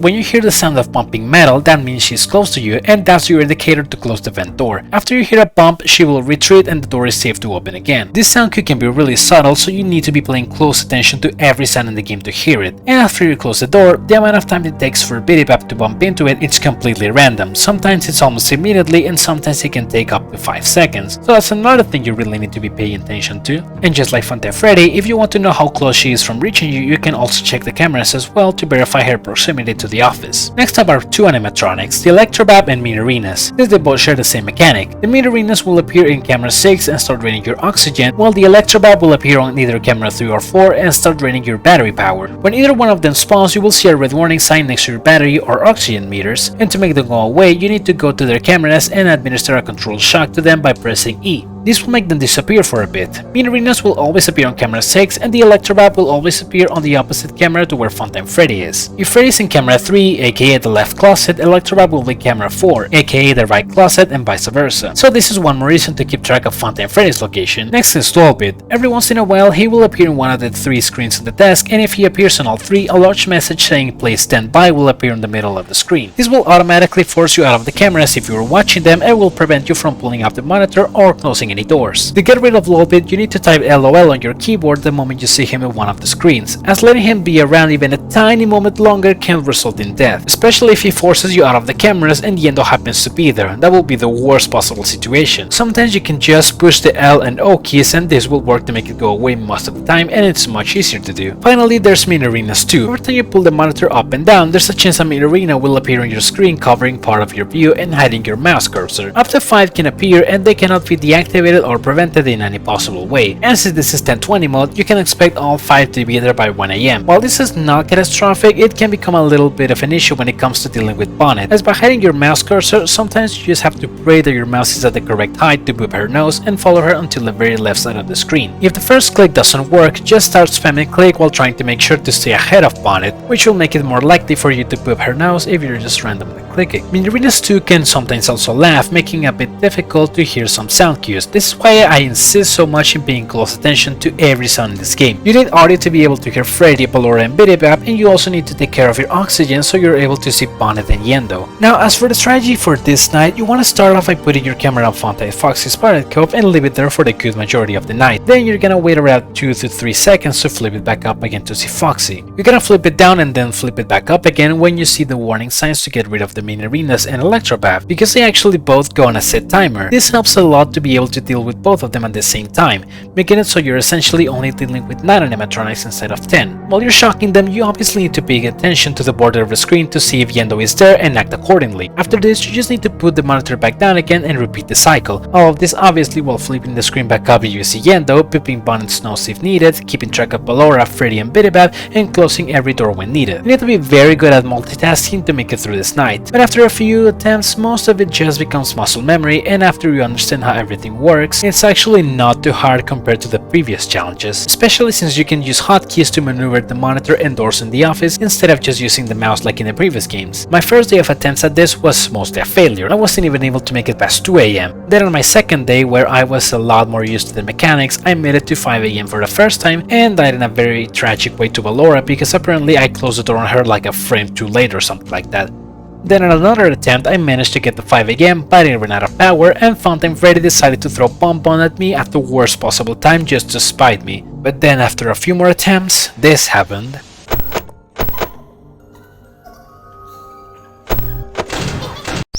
Yes! Yes! Oh my gosh, yes! Oh, my heart, that was so close. In the end, this night ended up taking me 95 attempts with 2 hours and 57 minutes of total playtime.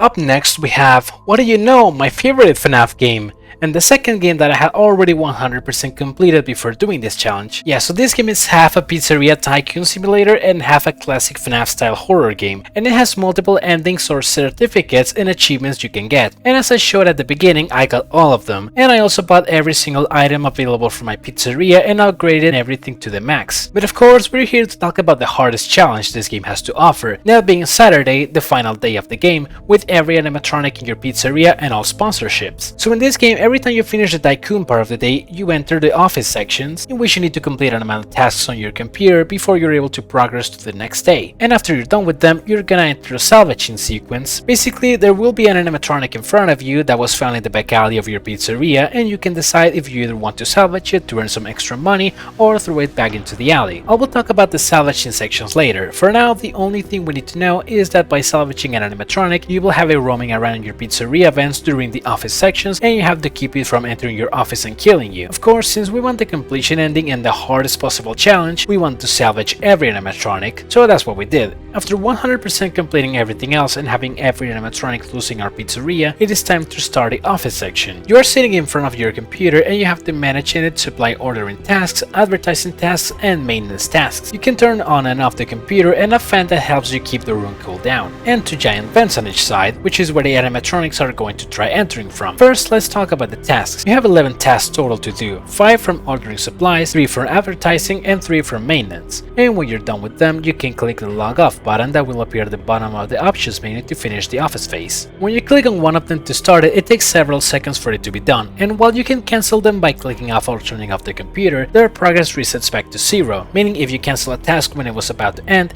you will have to start it from the very beginning. A very important thing that you need if you want tasks to work faster is the available equipment that you can buy in your computer options. Buying all 3 upgrades will make the process significantly quicker, so make sure you save up some money from your Pizzeria funds to buy this. As for the animatronics, Afton, Scrap Baby, Lefty, and Molten Freddy, they will all be crawling through your vents and make their way towards your office, and you can track their location by using the motion detection option in your computer that gives us a map of the vents. When an animatronic is getting into one of the vents to your sides, you will hear a sound cue. When this happens, you need to turn off both your fan and your computer and keep watching the vent until you hear it go away. From what I can tell, there are a total of 3 sound cues, one for the animatronic just entering the vent, one for the animatronic getting really close to you, and one for the animatronic leaving the vent, and they all play with about 3 to 4 seconds of difference. There are no visual cues for the animatronics in the vents, it's all about audio, so my recommendation is when you hear an animatronic entering one of the vents, turn off everything since the animatronics are attracted by noise, and both your computer and your fan create a lot of noise. Look at the vent and stare at it until you hear no more noises for about 6 to 7 seconds. If you hear one animatronic on each vent at the same time, well, the best thing you can do is keep switching back and forth between the two vents and hope for the best. Like I mentioned, since the animatronics are attracted by noise, even if you're looking directly at the vent, they might still kill you if you still have your computer and your fan on. Speaking of the fan, the reason we want to keep the room cooled down is because if we reach 120 degrees in our office, we will pass out, which is the same as getting jump scared by one of the animatronics, and we have to restart the office phase. Besides the motion detection option on your computer,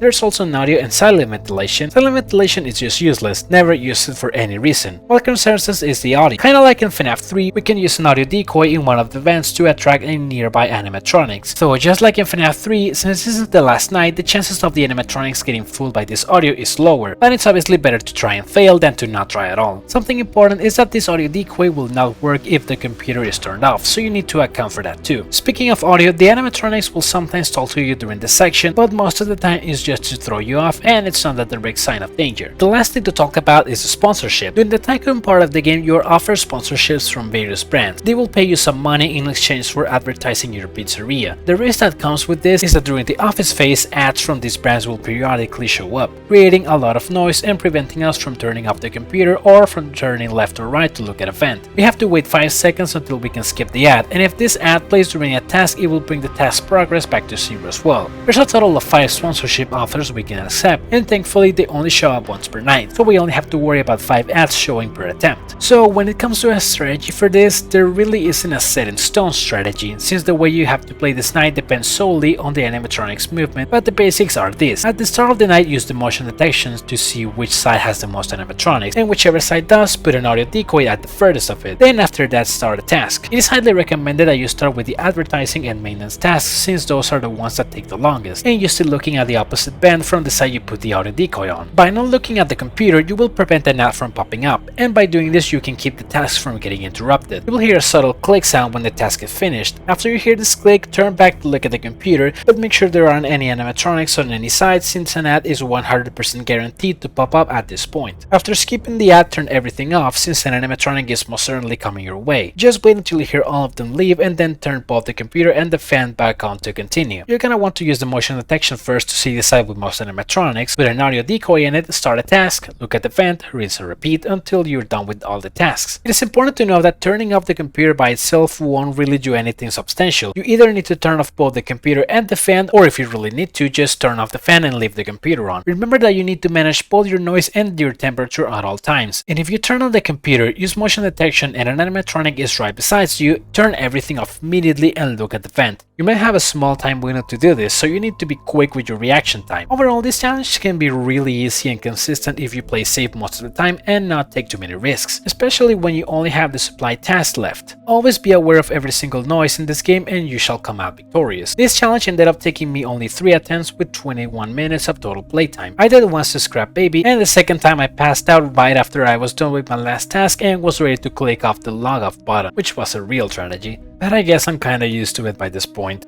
After clearing it, since I beat it quicker than I expected, I attempted it again just for fun and I beat it on my first try. After that, I decided to have a little more fun with the game. In this game, you can buy some games for your pizzeria and you can playtest them, which is kinda like a minigame that earns you money. You need play tokens to test them and you only get 10 per day. Since I had already spent them all, I went into the game's files to modify my number of play tokens, which was surprisingly easier than I was expecting. I gave myself 100 play tokens so that I could try out every single minigame, and I ended up beating all of them except for a couple that I will talk about later. Before finishing things off, I wanted to try getting a story from a robot called Candy Cadet, where every time you playtest it, there's a really low chance of him telling us a story, and after around 4 minutes of a lot of play tokens spent on him, I finally got it. Now I will tell you a story about a little boy. He had a red snake that he kept in a metal cage, whose hunger could not be satisfied. This is not a completion requirement or anything, but I just kinda wanted to do it for fun. Then, to end everything off for the day, I decided to get the insanity ending, which you get by buying and placing an item called Egg Baby on your pizzeria. Then on the office phase, turn off your computer and turn it back on while holding down the blue button on the monitor. This will let you see a video and some blueprints you weren't supposed to see, and then you are sent to get lobotomized. Really great ending, right?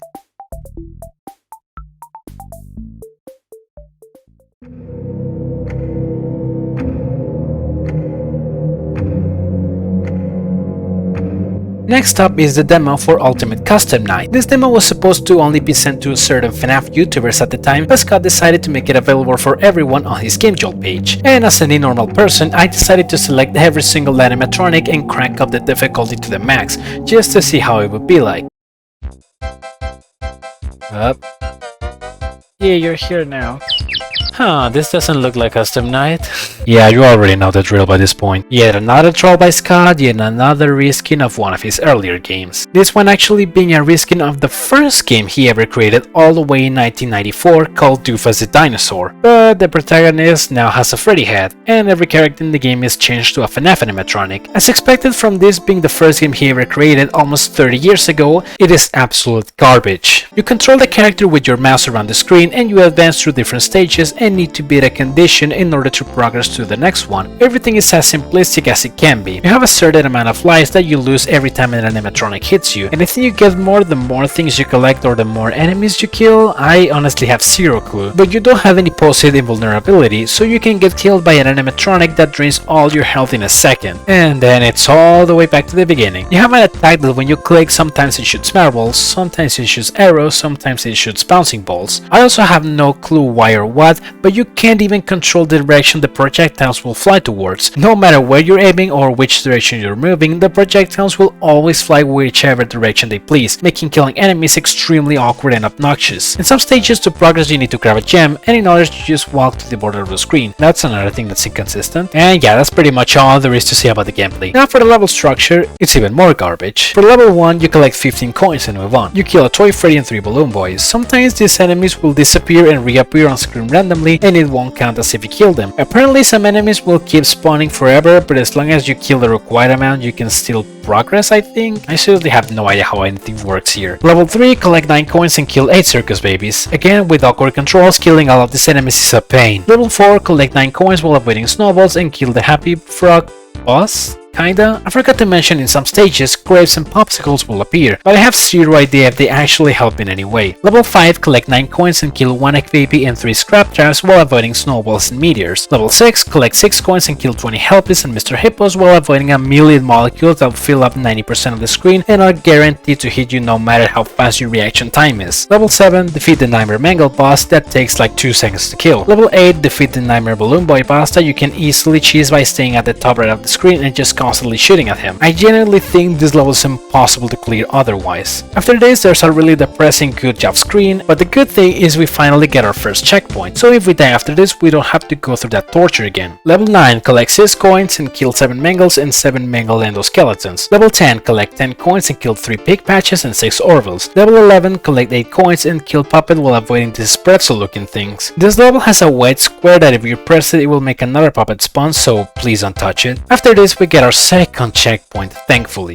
Level 12, kill 7 toy bunnies. Level 13, kill all main consequences by destroying these orbs that float up and down. Level 14, kill 2 spring traps and an unmasked spring trap while avoiding his eye attacks. Level 15, kill the Wither Chica boss. After this, we go through a joke dialogue screen between Freddy and Wither Chica, and we finally arrive to the last level, which is a final boss against Nightmare, and it's the only level where we actually have to implement a strategy instead of just spamming clear like a maniac. An important detail here is that your lives do not regenerate after each level, so you must take care of your lives until a Nightmare boss fight, because trust me, you're gonna need them. He's very fast and he shoots a ton of quick projectiles at you at all times, and just a couple of these projectiles are enough to drain your health entirely. But the catch is, these projectiles can only hit you when you're on screen. You can actually make your character go off screen, and by doing so, Nightmare will stop shooting at you and any projectile that would have hit you won't do anything. So the strat for this fight is wait off screen at all times, and only when Nightmare is on the opposite side of where you're hiding, come out and shoot him. Since your projectiles are also unable to come out while you're off screen, it's important to be quick with this movement, since like I said, Nightmare is extremely quick and can drain your life super fast. This just basically becomes a game of camping and only shooting when he's far away from you. Like I previously mentioned, the janky projectile controls can make this a huge pain, but you'll know if you're actually hitting him if you hear a weird bird noise when you shoot him.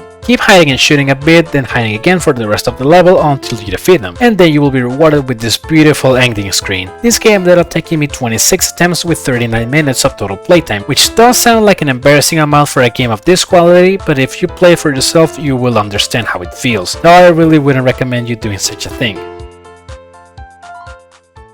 So next up is...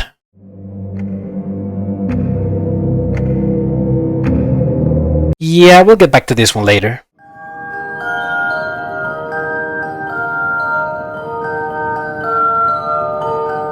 So we're actually gonna go back in time a little bit. Let me explain the situation. My PC is not the best computer in the world, so when I first played FNAF Wanted on it, I honestly was shocked that it was able not only to run the game, but also run it kinda smoothly. It wasn't a 100% stable 60 FPS at all times, but there weren't any lag spikes or delays that made the game annoying to play. None of them. The lowest it got at times was from 20 to 30 FPS, and it was then that I thought, well, maybe I'm gonna record a little bit just to see how it would look if I were streaming it, and kinda like how I expected it, it ran terrible. I played the first night of FNAF 1 while recording and it looked like this, so I was like, yeah, there's no way I would be able to stream this. So I thought to myself, well, if I'm just gonna do this game without streaming, I might as well do it while I'm doing the other games so that I can complete it simultaneously and save me some time. And so I did. I will explain the completion process in just a bit, but I basically completed every level in the game up until a certain level called Plush Baby. Almost all of these levels have a hard mode or blacklight mode,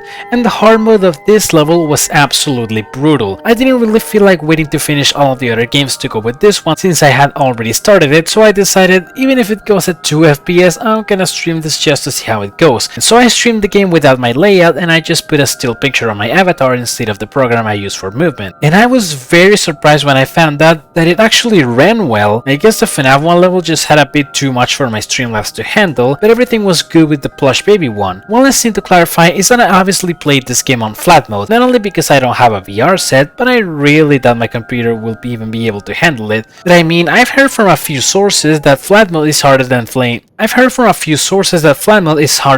it on VR mode, so we can just say it was all for the sake of a good challenge, right? Anyway, I think it's time for me to explain what this level is about. Basically, you're in a price counter filled with circus baby plushies, and you need to find plushies that look like Scrap Baby and flash them with your flashlight until they go away. You have limited battery, but it will recharge during the time you're not using it, so if you run out of battery, you must wait for the whole battery to recharge to be able to use it again. You need to do this for 3 real life minutes, and if you fail to make one of them go away in time, you will get jump scared. Sometimes they will say a line of dialogue, and when they do, that means you're around 3 seconds away from getting jump scared, so you need to find that plush baby before it's too late. And that's pretty much it. I know this doesn't sound that bad, but around 4 AM you will need to start dealing with 3 plush babies at the same time, which costs a lot of battery, especially if you take a long time to find them. The best strategy for this level is, first of all, go on Google and look up pictures of every location that the circus babies can appear in, so that you at least know where you have to look. Second, on the actual level, you need to look around doing constant flashes, since if you just keep the flashlight on at all time, it'll drain your battery super fast. And as you might have guessed already, this game is extremely RNG based. But anyway, after not a very successful first day, I went back on the next day and I finally managed to beat it.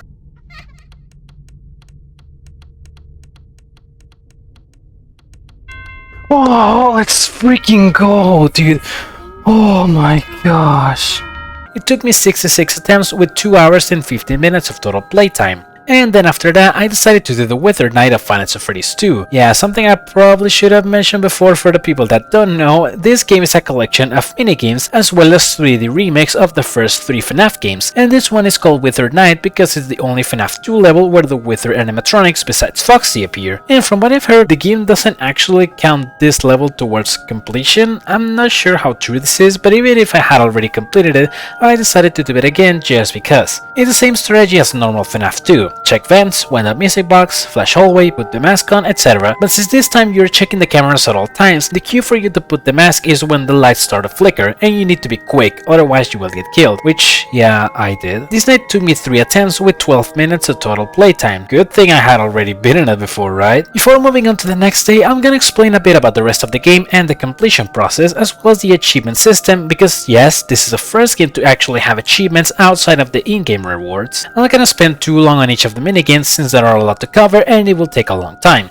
I'm only gonna go in detail on games that I've seen people consider the hardest in the game, the first one being the Night 5 of FNAF Freddy's 1, though I honestly don't know why. I really didn't find it that challenging, and from what I remember, I think I even beat it on my first or second try. So the main difference is now you cannot flip the cameras up and down, so it's a lot easier to take care of Foxy. Freddy, however, is the biggest change, since now when he gets to the right hallway, he will remain standing in front of your right door for the rest of the night and never never retreat, and if you don't close the door on him, he will jump scare you, making you having to keep the door closed at all times and hoping you make it to the end with enough battery. Even though this might sound bad, if you play well enough and keep constantly looking at Freddy in the cameras, chances are he will only make it to your door around 4 AM and you should have around 30% of battery, which is more than enough to make it to the end. There's really not much else to say, so let's move on. FNAF 2, I pretty much already explained everything you need to know on the Wither Night, the rest is not that different. FNAF 3 Night 5 is another one that people find really challenging, and while I find this one a lot more understandable, there's a really easy and consistent way to beat this. First off, in here the Phantom animatronics can actually jump scare you multiple times per night. Balloon Boy appears when you change cameras, Mangle appears when you change vent cameras, Freddy and Foxy appear in the same spots and will jump scare you if you look at them, and Chica and Puppet just don't exist. The most consistent strategy for this night is to lure Springtrap to camera 10 and close the vending camera 14. As the Springtrap in this version is sold way more often by the audience and he's nowhere near as fast as he was in the original game, we can keep him trapped in a loop, as by being in camera 10 he can only move to camera 9 or enter the vending camera 14. If he moves to camera 9, we will lure him back to camera 10 with an audio, and if he enters the vending camera 14, we can use that time to restart the audio and camera systems. With this strategy, we also don't have to worry about BB or Mangle since we never had to change cameras, and it's just a matter of not looking directly at Foxy or Freddy when they show up. Next up is the Dark Rooms, which have a series of unique minigames. First one are Fun with Blush Trap and Fun with Balloon Boy. You're gonna be in a hallway with these characters and you will start hearing sound cues of when they start to move. The goal is to flash them right when they're up off the X on the ground before the timer runs out. They both share the same mechanics, but Nightmare Balloon Boy is faster and can sometimes throw random sound cues to throw you off. The difference with the hard mode of this is that we are way smaller and there are balloons on Balloon Boy's level, but since this is all about sound cues, it doesn't really matter. Then there's Splash Baby. We had enough of that. The last one is Funtime Foxy. You need to walk through a long room and reach the other side while occasionally flashing the room with a flash beacon to know where Funtime Foxy is and you don't run into her. The difference with hard mode is that now there's clones of Funtime Freddy, Foxy, and Circus Baby that you also need to avoid in order to not get jump scared. Now there's the parts and service minigames, where you need to repair all 4 classic animatronics. For Bonnie, all you need to do is put his guitar back in tune. For Chica, you need to clean the food and cockroaches from her, as well as chase her cupcake to return it to her plate. For Freddy, you need to remove a hat, a shoe, and a watch from inside him, as well as replace his music box that we accidentally dropped during the level. And then for Foxy, we need to put his set back on him and replace and insert fuses in their correct spots. All hard mode variants are just aesthetic changes to make it more difficult to see what you're doing with very little gameplay differences. Next is the vent repair levels. For the Mangle level, you need to repair the ventilation system after going down an elevator by solving a series of puzzles through 4 vent entries. Mangle will crawl from these entries and you need to scare her away by looking directly at her. Hard mode variant makes it so that a second Dark Mangle will spawn and they're both faster than normal. For the Ennard level, we need to perform some repairs to reach the boiler room. This is divided into sections where we need to solve more puzzles while making sure Ennard doesn't reach us. The difference with the hard mode is that now the level is upside down and in one of the sections, Springtrap appears and will kill us if we take too long completing the puzzle. The final set of the base game levels is Night Terrors. Funtime Freddy's level is basically the same gameplay mechanic as FNAF 4 of listening to sound cues and flashing the hallways or closing the doors accordingly. Difference is, Bonbon and Bonnet will occasionally appear and jump scare us to distract us. If Bonnet appears on the drawers, we flash her to make her go away. And if she appears in the closet, we need to go close it or else we'll get jump scared by Freddy. Nightmare's level is very similar to FNAF 4, though now you also have to take care of tentacles that appear in the bed, the closet, and a hole in the ceiling. If you don't flash them to make them go away in time, you will get jump scared. For Circus Baby's level, you need to hide from her in the closet by holding the door shut. Just close the door every time she's about to look at you, but don't hold it for too long or else you will get jump scared by the plush babies inside. For Nightmare Fredbear's level is literally the same as FNAF 4, though now it's a bit easier to see him in the hallways thanks to his flashing red eyes. This also applies for Nightmare as well. And in hard mode, we have the final level of the base game, Pizza Party. Our only goal here is to make it to the pizza party by choosing the correct doors to go through. If we take too long or choose the wrong door too many times, we will get jump scared. The solution for this is left, left,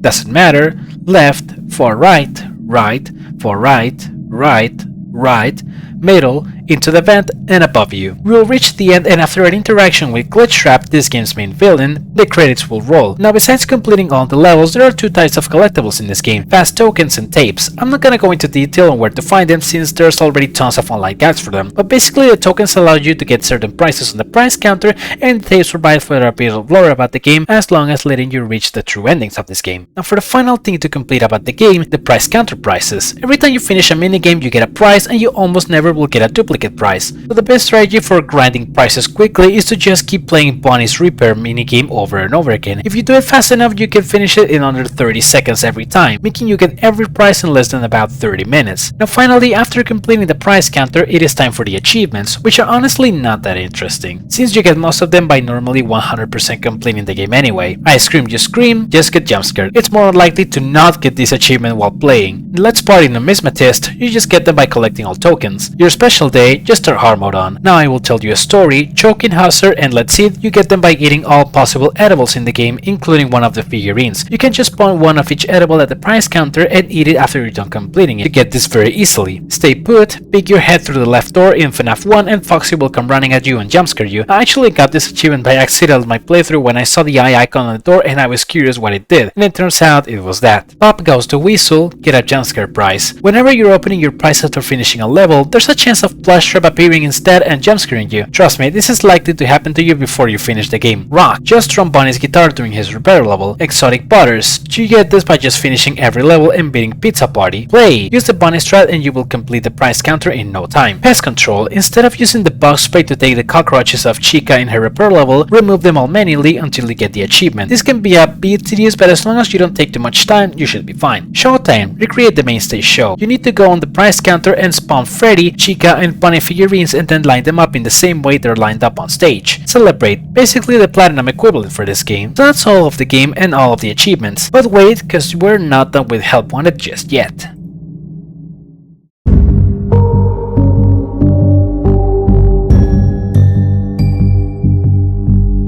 Now we need to talk about its Halloween DLC. Just like last time, I played through most of this on my own, but I wanted to stream the stuff I consider the hardest. Although none of the DLC minigames have hard mode versions, I personally consider them to be more fun than the base game ones. So we get into the DLC and the first minigame is another plush baby minigame. But it's okay, cause I don't know if it was because I had experience from the previous one, but this one was nowhere near as difficult as the original one. Gameplay is just the same. You gotta flash plush babies wearing masks of Freddy, Chica, Foxy, and Balloon Boy before they jumpscare you, but now you're in a pumpkin patch with a few trees. This one only ended up taking me 7 attempts and 18 minutes of total playtime, a wide difference from the original one. Next up is the third night of Danger, Keep Out, which is basically a FNAF 1 variant where the characters and a bit of the scenery are changed. Freddy is replaced with Dreadbear, Bonnie and Chica are replaced with Jacko Bonnie and Jacko Chica, and Foxy is replaced with Grim Foxy. And just like FNAF 1, our goal is to survive until 6 AM. Bonnie and Chica will come to our doors, which instead of doors are just wooden planks, and start banging up them, and we need to flash them with a beam of light to make them vanish. If they bang on the planks 3 times, they will break them and jumpscare us. Now about this flashing mechanic, the battery usage is very different. We always have 100% of battery, and we can either flash hallways or any of the cameras with lights. Every time we use a flash, it depletes 20%.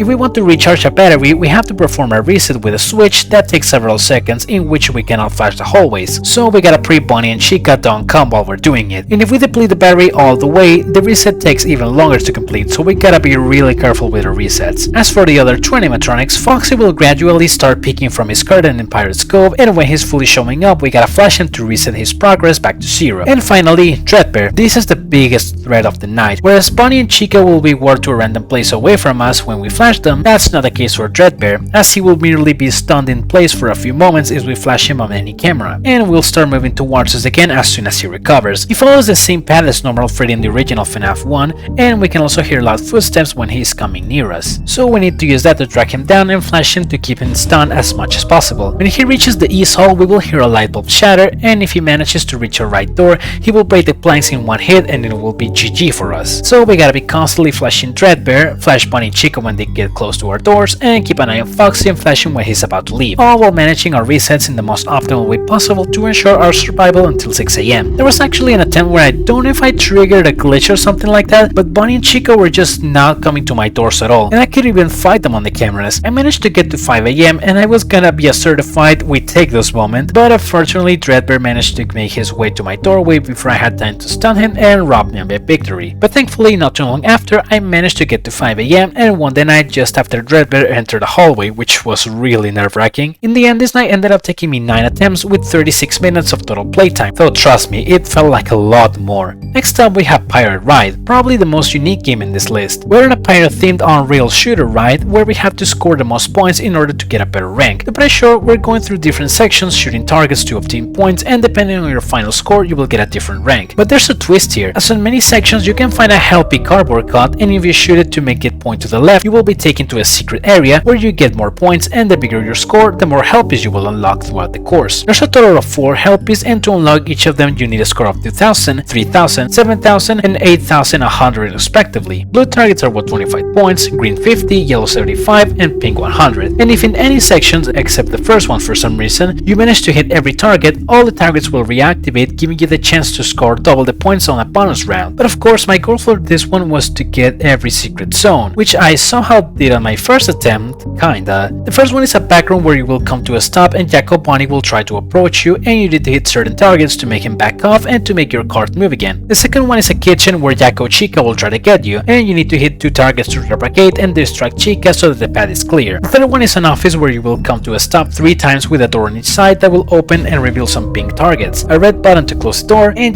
Bunny and Chica will randomly show up on these doors, so your goal is to hit every target and the red button before they're able to reach you. The fourth and final room is a boiler room. You will come to a stop in front of an entrance with some red targets at your left and right, and Chica and Bunny coming from said sides. Your goal here is to keep hitting these targets to keep pushing both of them back while your right slowly backs up until you're on the other side of the entrance and the door in front of you closes when you're finally safe. I managed to get a final score of 9125 and the Admiral rank, which is the highest rank on them all. Not bad if you ask me. Then I was planning to do my last minigame on stream, but just like FNAF 1, it seems like the level had too much for my stream to handle and they ended up looking like garbage, which is why I decided the best option was to just play the rest on my own. So let me briefly explain the rest of the minigames before this one, which is the Spooky Mansion batch of minigames. The first one is Hallway, where we need to slowly crawl through a creepy hallway with lots of doors to our sides. Nightmare Bunny and Nightmare Chica will come out of these doors at random times, and if we are close to them we will get killed. Nightmare Foxy sometimes will appear in front of us and we'll only be able to see him when lightning strikes outside, after which we have a very small time window to stop moving, as if we don't stop on time, Foxy will come running at us and kill us. Finally, at a certain point Nightmare Freddy will start slowly following behind us, meaning that in order to not get killed by him we need to be constantly making progress and only stopping when absolutely necessary. The louder the Freddle noises are, the closer Freddy is to us. Finally, after a lot of stress we get to the end of the hallway and reach the FNAF 4 bedroom to end up the level. Next is Build a Mangle, where we have 2 conveyor belts and a lot of animatronic pieces coming at us. There are 4 screens showing which pieces we need to put inside the container in the middle. There are also Freddles that if we don't shock in time they will block us from getting pieces. If we put more than 3 incorrect pieces or get less than 7 out of 10 correct pieces, we'll get jumpscare at Mangle. Next is Trick or Treat, where we stand in front of a door to a house with a lot of animatronics inside it. Based on the visual and audio cues the game gives us, we need to keep track of the animatronics and guess which one is gonna open the door, and we need to put on their mask. Sometimes Mangle will appear and block our view from the window. We need to put her mask on to make her go away, guess correctly 3 times and we win. Next up we have a Dreadbear, where we need to make this undead animatronic come to life. We need to color his brain parts a specific way as shown in the screen, make it the correct size and match the neural waveform with the one that shows up on the monitor, though the lights go out every so often, making the process a bit more complicated. Since you turn on the light again we need to shock Dreadbear, and if we shock Dreadbear 5 times he will jumpscare us. This means that we have to do everything as quick as possible. And the final game, Corn Maze. We're trapped in a maze with Green Foxy and we need to find a specific color key that matches a gate of the same color in order to escape. Green Foxy will always be stalking us, and if we get too far away from him he will teleport to a location close to us, meaning that we're never safe from him. If he notices us, there are cardboard cons that we can use to hide. This will make him disappear, but only if he notices us before hiding, otherwise he will just stay roaming around the place. There are 4 keys available to find and 4 different gates, so we just gotta find one of the keys, get to the gate of the same color and get out of there. And now, for the final bit of completion of the DLC, there are also some prizes added with it, but sadly they're only given through the DLC minigames, meaning that the bunny repair strat to get them is not useful in here. So what I would recommend is keep doing the Pirate Ride minigame over and over, since it's the easiest one to do repeatedly, and if you don't take any of the secret paths there isn't a way for you to die, although you need to score 1000 points or higher, otherwise Foxy will jumpscare you at the end of the ride. And finally, after getting all the DLC prizes, since there weren't any new DLC achievements, we are done with all the collectibles in all of Help Wanted. Now it's time for the final stretch, the endings. There are 2 endings in the base game after Pizza Party, and in order to get them you need to listen to all of the 16 tapes to hear the instructions on how to destroy Glitch Trap. After doing doing this, every time you load into the main area, there's a random chance Glitch Trap will try to merge with you. When this happens, we just need to not do anything and let him merge with us. After this, we will see from Glitch Trap's perspective and everything will start fading to black. After this, we will get taken to the game over screen. This is the merge ending. Next up, when Glitch Trap tries to merge with us, we need to press a button behind the monitor that shows up the minigames and activate the black light switch. This will take us to a room with a door with handprints and scratches that has a sliding hole in it. If we look through it, we're gonna see Glitch Trap on the other side and he will shush us before fading into darkness. After doing this, we will have a Glitch Trap plushie on the main hub, achieving the trapped ending. For the next ending, we're gonna have to go back to the DLC Core Maze minigame, as it actually houses another ending. If you manage to collect all of the available 4 keys, a purple key will spawn in a random location of the level and we need to find it. This can be really difficult as Green Foxy becomes more aggressive for every key you grab, but if we manage to get to the purple key, it will open the doors to the shelter that was at the starting area of the game. After going down, we will find some objects along with a rabbit mask. By putting it on, we will get dropped back to the DLC menu screen, and if we get to the price counter on the base game, we will find the mask there, meaning that we achieved the mask ending. And just as an extra, by putting on the mask when looking at the Glitch Trap plush, we will hear some interesting dialogue. Last but not least, if we head to the pizza party level again, and at the final section, right where Glitch Trap tells us to follow him, if we instead go to the door on the right, we will be on what looks like to be the outside of a shed and see a billboard that says coming soon, along with a construction in the horizon, which is most likely a teaser for the certain FNAF game. But at last, we've completed all of Help Wanted. This game took me a total of 21 hours to fully complete, and maybe besides that plush BB minigame, I loved everything about it, but as much as I enjoyed it, I'm glad I'm finally done with it.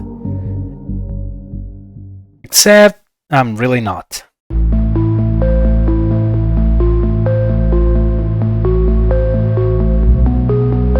Yeah, so far I haven't played or even mentioned the mobile version of any of these games because, well, it's basically the exact same game, sometimes with some plushies or a cheat mode that you can pay for, but nothing substantial that can actually be considered a noticeable change. But Help Wanted is an exception, and you'll find out why in just a tiny bit. First, I want to say a little disclaimer about how awful streaming from my phone was. Normally, I was unable to record my microphone because if I did, the whole audio would just start glitching, but the stream also cut off literally every 5 minutes. Which I'm guessing it's a problem with my own phone. So anyway, putting all the phone streaming ranting aside, I was able to stream the 5th night of FNAF 1, Wither Knife from FNAF 2, the Plush Baby Hard Mode minigame, which I cleared literally like 30 seconds after the stream cut off, Foxy Reaper minigame on hard mode, the Mangled Vent Reaper minigame on hard mode, and finally, Pizza Party. After this comes the true ending we were waiting for, the ending that's exclusive to the mobile version of Help Wanted. First, you're gonna need to zoom in into one of these glitching objects in the main hub, preferably the giant Freddy plush of the price counter,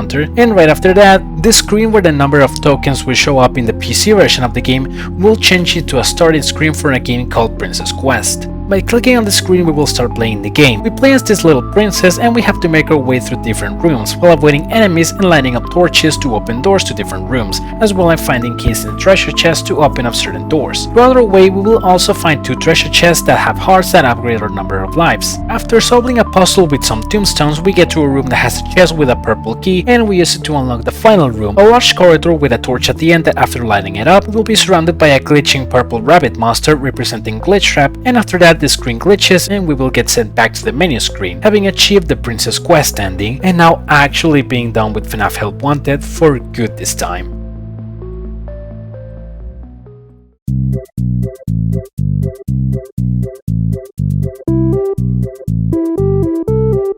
After needing a break from Help Wanted, I went to play Pizza Sim again, this time to beat some of the minigames that I didn't beat on my previous stream of the game. The first one being the Fruit Punch and Lemonade Clown minigames while getting the bonus. You see, in each game, you're meant to surprise as many kids as you can, but if you manage to surprise every kid, you will get awarded with a huge points bonus, 5,000 points for the Lemonade Clown and 10,000 points for the Fruit Punch Clown. The minigame can be really tricky and completely random. Sometimes it can take you 10 minutes to get a good pattern and others like 10 seconds. But after that came one more minigame, Riding Rockets. This is basically a space shooter where we need to shoot and destroy the flying pizzas that come in our way. They explode into slices of pizza when destroyed and can sometimes also shoot pepperonis. This game can get kind of difficult very quickly as a lot of pizzas and pepperonis can swarm off the screen very quickly, leaving you almost no room to move. Since by shooting bigger pizzas they divide into smaller pizzas, but after a few attempts I managed to make it to the final boss of the level, a giant pizza with pepperoni, mushrooms and peppers, which wasn't honestly that bad. Then came the final minigame I had left, Gravity Vortex, though sadly I wasn't able to beat it with the number of play tokens I had, and I didn't feel like modifying it again since I was starting to get really tired and just wanted to go to bed, so I left the minigame for another day.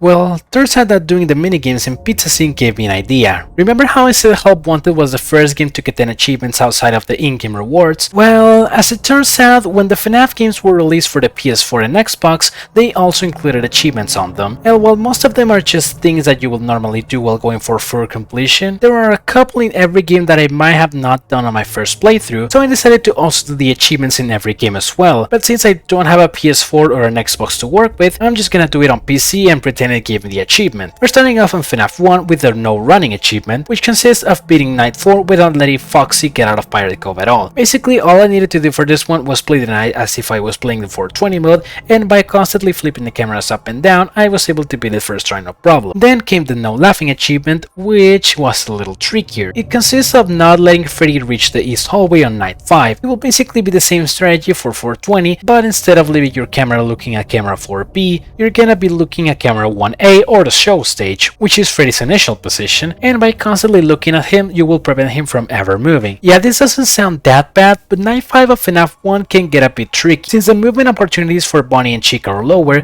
they can stand in your doors for a lot longer, contrary to 420, where once they reach your door, if you close it, they will retreat after a few seconds. And on my first attempt, around 2 AM, Bonnie and Chica just decided to chill at both of my doors for like almost 2 minutes, which drained quite a lot of my battery, leaving me with a mere 20% right when 4 AM hit. And after that, Bonnie decided to chill at my doors for like 30 seconds again, which is when I decided it was better to just restart the night entirely. Then on my second attempt, I had yet another misfortune with Bonnie, and he decided to chill at my door for a while again. Once I got to 4% and decided to just go AFK and wait it out, I heard Freddy laugh twice, meaning that the furthest he could have made it was to the restrooms, so I was still good with the challenge. Then after having what could be the best possible RNG with Freddy, I completed the challenge and was ready to move on.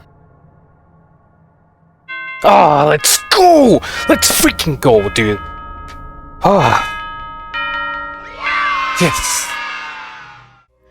FNAF 2 only has one achievement that you don't get during normal completion process, which is the Youtooz achievement that you get by beating Night 4 while keeping the music box wound up over 50% for the whole night. Considering how slow the music box runs out compared to the custom night, I thought this one didn't sound that bad. The only issue I could have had with it was if an office animatronic showed up and then Toy Bonnie appeared at my vent right after the blackout, since because how long his animation is, that would 100% be enough time for the music box to run out over 50%. But when I played it, I was honestly surprised. I don't know if Night 4 was easier than I remember or I just got incredibly lucky, but throughout the whole night only 3 office animatronics showed up and Toy Bonnie didn't appear in my vent a single time. And the funny thing is, I even ran out of battery before finishing the night because of how much I was flashing Foxy, but like I said, this was very easy compared to what I was expecting, and I beat it on my first attempt. There's also another achievement called You Tried that you get by completing all the minigames that randomly appear when you get jump scared, which I unwillingly completed probably twice during my 9 hours of attempts at Golden Freddy mode. So I guess all of those deaths were actually useful for something, right? For FNAF 3, there's nothing. Yeah, all the achievements are things you normally do while completing it normally, so let's move on. The only achievement in FNAF 4 that you don't normally get is the Fun achievement, that you obtain by beating the Fun with Plush Trap and Fun with Balloon Boy minigames, which I actually had never done before. I usually skipped them during my playthroughs because I was too scared to play them, but now it was time to face my fears. The Plush Trap one is really easy actually, and it's basically the same we saw in Help Wanted. You will hear a few sound cues to know where he is. When you hear slow steps, he just got off his chair. Then you'll hear quick steps, meaning that he went into one of the doors. You'll hear slow steps and then quick steps again, meaning that he went into one of the second doors. Then right when you hear slow steps again, you need to flash him and you will beat him. It's actually easier to die here by running out of time rather than getting killed by Plush Trap. The same strategy is used for Balloon Boy, with the only difference being that after he goes into one of the second doors, you need to wait about 2 seconds before you flash him. The time window for this is very tight, so you need to be precise with your flash. It's better to be too early rather than too late, since at least that way you can try over and over. So just keep flashing him after he gets to the second doors and you will beat it. Just like FNAF 3, there aren't any achievements in this game that you don't normally get while completing the game regularly, but there is still one thing I wanted to do on stream that I had only done on my own, that being the Ender Night or the fake ending night, which a lot of people consider extremely difficult. Basically, you're in the same office as the custom night with all the same mechanics, and we need to fight off Ender, who will try to enter through the doors and the vent. Every time he moves, he will make a sound cue on the place he moved to. He will make a sound cue when he's moved to a different location, a second one when he's set to that location, and a third one when he's about to enter. It's only after the third one that we need to close the respective door on him and wait for the sound cue to know he left and open it again. The problem with this is that Ender can sometimes move silently, which is why we need to check the cameras too, to make sure he hasn't moved to a new location or that he's close to our door and we don't even know about it. For every hour it passes, he will start to move faster, so the more the night progresses, the more we have to keep an eye on him. He can only move at set second intervals, and on every interval he has a 50-50 chance of moving or not, which is why it's not entirely consistent to count the time to know when he's moving. Something that I should point out is that I didn't do this night on the original sister location, but rather a ROM hack called Only Ender, since in sister location, every time you want to try the Ender night, you have to go through the whole process of night 5 of walking through Phantom Auditorium and getting to Circus Baby Parts at Surface, enter the passcode she gives us, take the card from the hatch that opens in her, send her to the scooping room before we can finally start the night. Whereas with Only Ender, we can immediately restart the night every time we fail. Again, the only reason I played this on the ROM hack was because I had already beaten the Ender night in the original sister location before, and I didn't want to go through the whole process for every attempt again. And very surprisingly, this time I only beat it in 2 attempts compared to the 15 plus attempts it took me the first time. I honestly had some godlike RNG on the last hour where Ender barely even moved, so compared to the time I thought this was gonna take, I was really happy to have it done so quickly.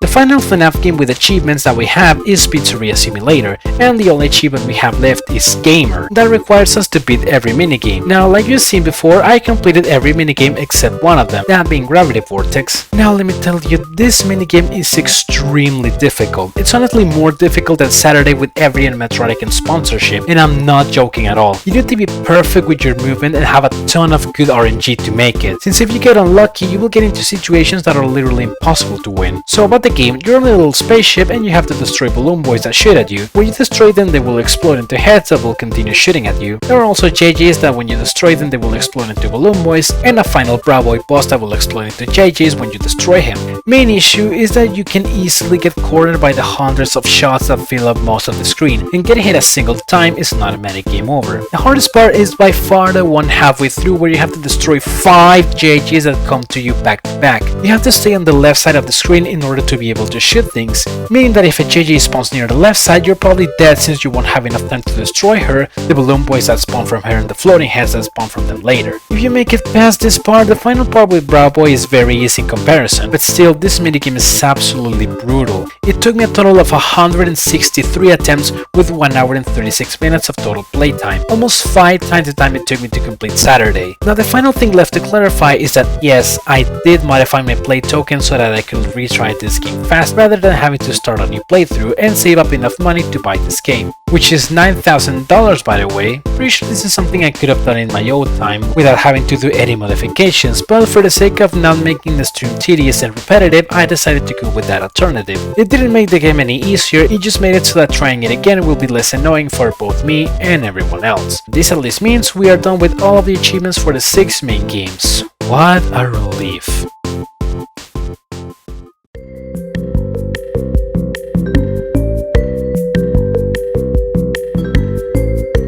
But we're not done with Pizzeria Simulator just yet, as I'm gonna do another little challenge with this game. We're gonna be getting the Blacklisted ending, which from what I've seen, a lot of people find it to be the most difficult ending in the game. But like I mentioned, since I had already done it before, how bad could it possibly be, right? In order to get this ending, you need to finish up the last day, Saturday, with a risk of 50 or higher. In case you don't know, for every item you buy in the game, you can increase or decrease certain stats for just Pizzeria, such as atmosphere, health and safety, entertainment, revenue, and what concerns us, risk. I will talk about the way to get money efficiently later. First, I want to focus on how exactly you need to play this to make sure you get the most amount of risk possible by Saturday. The most important thing is to never buy any items that increase health and safety points. Next is how to actually make the risk value go up. The most important thing is to always look out for items that are marked down. There are some items that automatically add risk points by themselves, but marked down items will have some extra risk points that are gonna come in handy. That's why you need to not buy a lot of items every day, as there's a chance an item that you have already bought will be marked down on the next day and you will lose the chance of getting those extra risk points. Final advice for racking risk points is that after you buy a marked down item,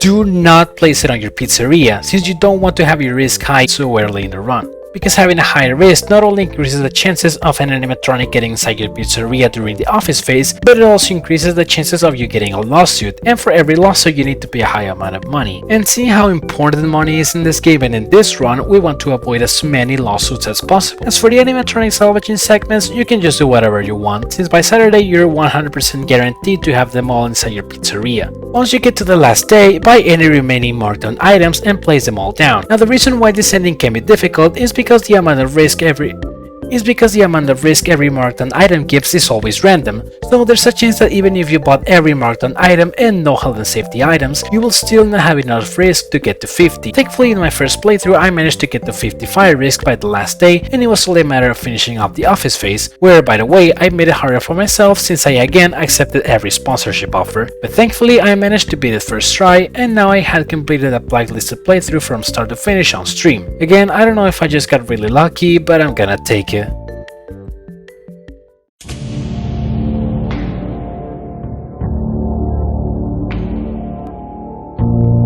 Now, after going back to the classic games for a bit, we're entering new territory. This time we're gonna be playing FNAF AR, more specifically its Star Circus Encore DLC. This is another mobile game, and since I really didn't want to repeat my Help Wanted streaming incident, I decided the best option was to play the DLC on my own while screen recording it and commentate it afterwards on stream. So I downloaded a program that let me project my phone screen to my computer, and from there I started displaying everything. The stream itself is basically an explanation of the strategy I use for this, but first let me talk a bit about the game in case you don't know what it is about. This is an augmented reality game where you fight animatronics from across the FNAF series that come to your own home. The basic rules for every fight are how it follows. You choose an encounter with an animatronic that are invisible when you start a fight. You need to move around and follow the static that's on your phone screen, as well as pay attention to where the audio distorts the most. You can use your flashlight to look for the static a lot more easily, though you need to be careful since it does consume battery really quickly. When after moving around you find the spot that has the strongest static and the audio is very distorted, that means the animatronic is there, though you need to be constantly moving and finding this spot as the animatronics will keep moving. Then at a random time the animatronic will decide to come running towards you and you'll only be able to see their glowing eyes. There's a chance that while they're running towards you they will decide to uncloak and become completely visible. This is the moment where you need to shock them with your taser in order to defeat them. If you fail to do so, you will get jump scared. Some animatronics get defeated by a single shock while some others take a few. They can sometimes do something called haywiring, where they twitch their heads and limbs and the whole screen starts glitching. When they do this you need to very quickly look away from them, otherwise they will jump scare you. After defeating them you will get some rewards and move on with your life. The main gimmick of this game is to be able to store the animatronics you have defeated on your workshop, and you can set them on explorations to get some rewards, as well as send them to a friend's house so that they can fight them as well. This last point is a key part and the reason why I was able to complete this challenge in the first place. You see, in order to be able to fight certain animatronics you need to be a certain level, and you level up by defeating animatronics. The problem with this, leveling up takes way too long. Some people that have been playing the game for months haven't gotten past level 30, and the last animatronic unlock level is the level 55. Yeah, I know, it sounds ridiculous. But thankfully, if you have a friend that can just set all of the animatronics you need, you don't have to worry about leveling up, making the process of completing the game a lot easier. What we need to complete this is getting every animatronic CPU and their plush suits. There's 20 unique animatronics total, so there's 20 CPUs to obtain and 20 plush suits. Now I need to clarify, there are a few more plush suits to obtain, but they're either locked behind the paywall or were part of seasonal events that are now over. And here I can get to another point. The reason why I mainly dislike this game is because of all the microtransactions and pay to win elements it has. You can just pay for most of the plushes and CPUs instead of, you know, playing the game, giving you an advantage if you just have a lot of money to spare. But well, I guess there's not much else you can do when it comes to mobile games. Now about the CPUs and plush suits, every time you defeat a certain animatronics there's a low chance you will get them. It is not guaranteed to happen anytime, and the only way to really get them is to just keep fighting said animatronic over and over until they drop it. You can put the CPUs and plush suits in endoskeletons in your workshop, but that's a part that no longer concerns us. I will talk about each animatronic behavior in a bit. Before, let me talk about the DLC in question. Here you are inside a circus, and you need to look for clues scattered all the way throughout the place in order to solve puzzles that will allow you to progress. You need to find number codes that you gotta register, colored symbols that you need to match accordingly, etc. You need to be rather quickly though, as there's a time limit that if it runs out, you will get jump scared, though all progress still saves, so it's not that bad. After solving certain puzzles, you will activate and get into a fight with Foxy, and his battle is basically the standard battle, but he moves a little bit faster. Just look for the static, wait for him to uncloak, and shock him. After a few more puzzles, you will activate and get into a fight with Ballora, and her fight mechanic is actually quite different. You will have a meter for you and a meter for Ballora. Whenever the Ballora meter increases, that means how close she is to you, and your meter will indicate how much noise you're making. If you make too much noise or if she gets too close, she will jump scare you. From time to time, you will see mini-arenas climbing onto your screen, and you need to shake your screen in order to get rid of them. Make sure not to shake too much or this will cause a lot of noise. When you hear a metallic clank, that means a mini-arena has fallen onto the floor and you need to quickly find it before the timer for it runs out. You need to find 3 of these mini-arenas after the fall, and when Ballora comes running towards you, she will get shot automatically if you look at her. After this battle comes the final boss,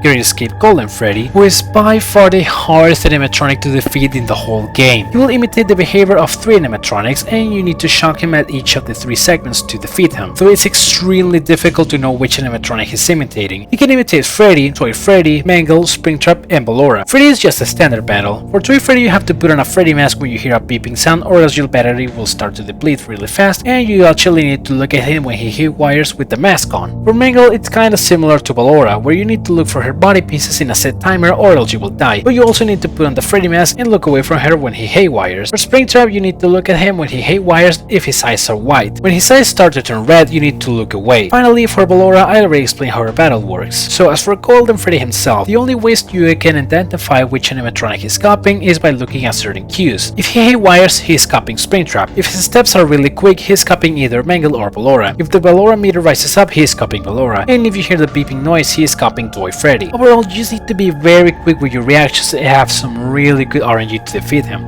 This DLC ended up taking me 75 attempts with 1 hour 31 minutes of total playtime, and over half of that time was during the Golden Freddy battle. And just to finish things off for this game, might as well talk about how to fight the rest of the animatronics that I haven't explained yet. Bonnie and Chica are the same, but they haywire more frequently and make running noises. Balloon Boy is a bit harder to see due to him being shorter, laughs and makes balloon inflating noises. Circus Baby can haywire in the middle of running towards you and kill you if you're looking at her when she does. Toy Chica requires you to look at her with the Freddy mask on when she haywires. Freddy Fazbear can freeze your screen and you need to shake your phone in order to unfreeze it. Toy Bunny has the same mechanic as Springtrap, but it requires you to put the Freddy mask on. 8-Bit Baby is the same as Baby but more aggressive. Jacko Chica and Jacko Bunny can cover your screen in smoke that you need to shake off and haywire very frequently. For Plushtrap, you will be inside a warehouse. You need to charge up 2 generators that you have on each side until they are on the green zone and making sure they stay there and don't overcharge while Plushtrap slowly approaches you. Once he steps into the puddle of water that's in front of you, you need to shock him, and if the generators were in the green zone, he will be defeated. Finally, Fountain Freddy. After you defeat him, Bum Bum will detach from him and start attacking you. He's very fast, and if we fail to shock him when he uncloaks, Fountain Freddy will reactivate. We gotta defeat both Freddy and Bum Bum to win the fight. And well, that's pretty much everything with FNAF AR. As a game, I personally would say it's not that bad, but the microtransactions and all the pay-to-win elements really bring it down for me.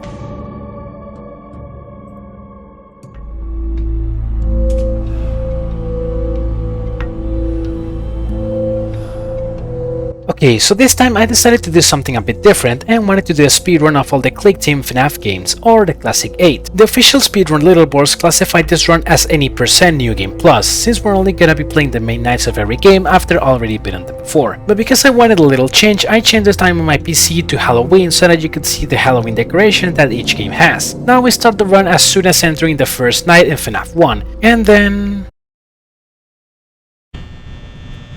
oh, there we go.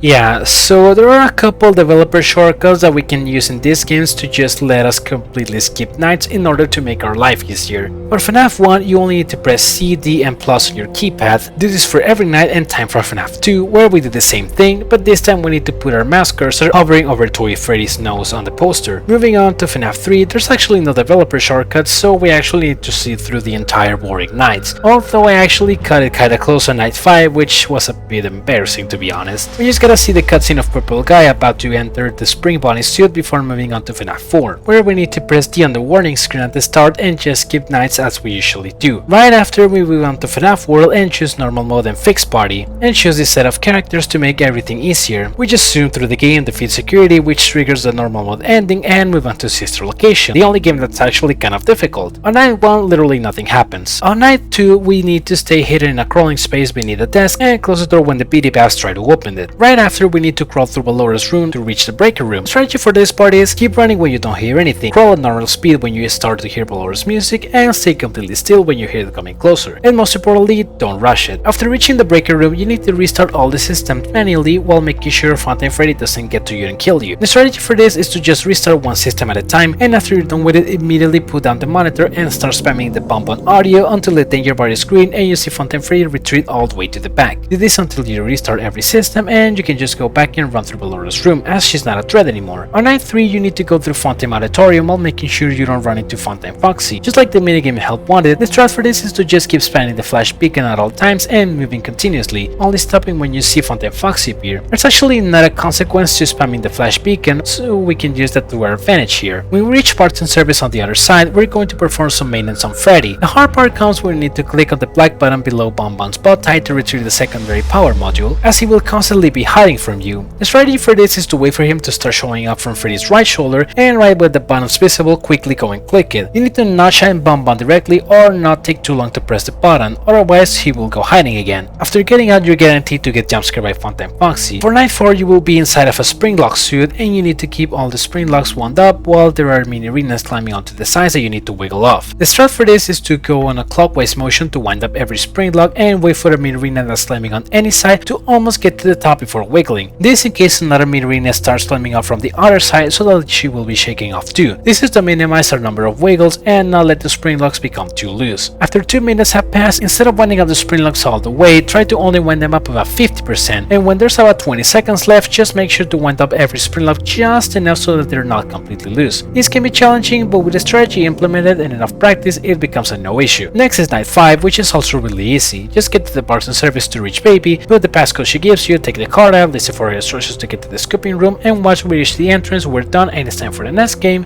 Pizzeria Simulator. All we need to do is buy the sell station at the start of the game, since this will eliminate the 3 points of risk we have by default when starting, thus eliminating any chance of lawsuits or animatronics getting in the building. Then it's just a matter of completing tasks for 6 days, quitting to the menu, and we're done. Time for the final game of the Speedrun Ultimate Custom Night, where we only need to complete one of the 16 challenges the game has to offer. I chose Veritex 1 since it's by far the easiest one, and just when the clock marks 6 AM, it also marks the end of our speedrun, where we ended up with 1 hour, 54 minutes, and 59 seconds. So before finishing up for the day, I also decided to beat the FNAF 3 minigames and Sister Locations Cupcake minigame, since I still hadn't done them before on stream, and I thought it would be a fun way to end off the day.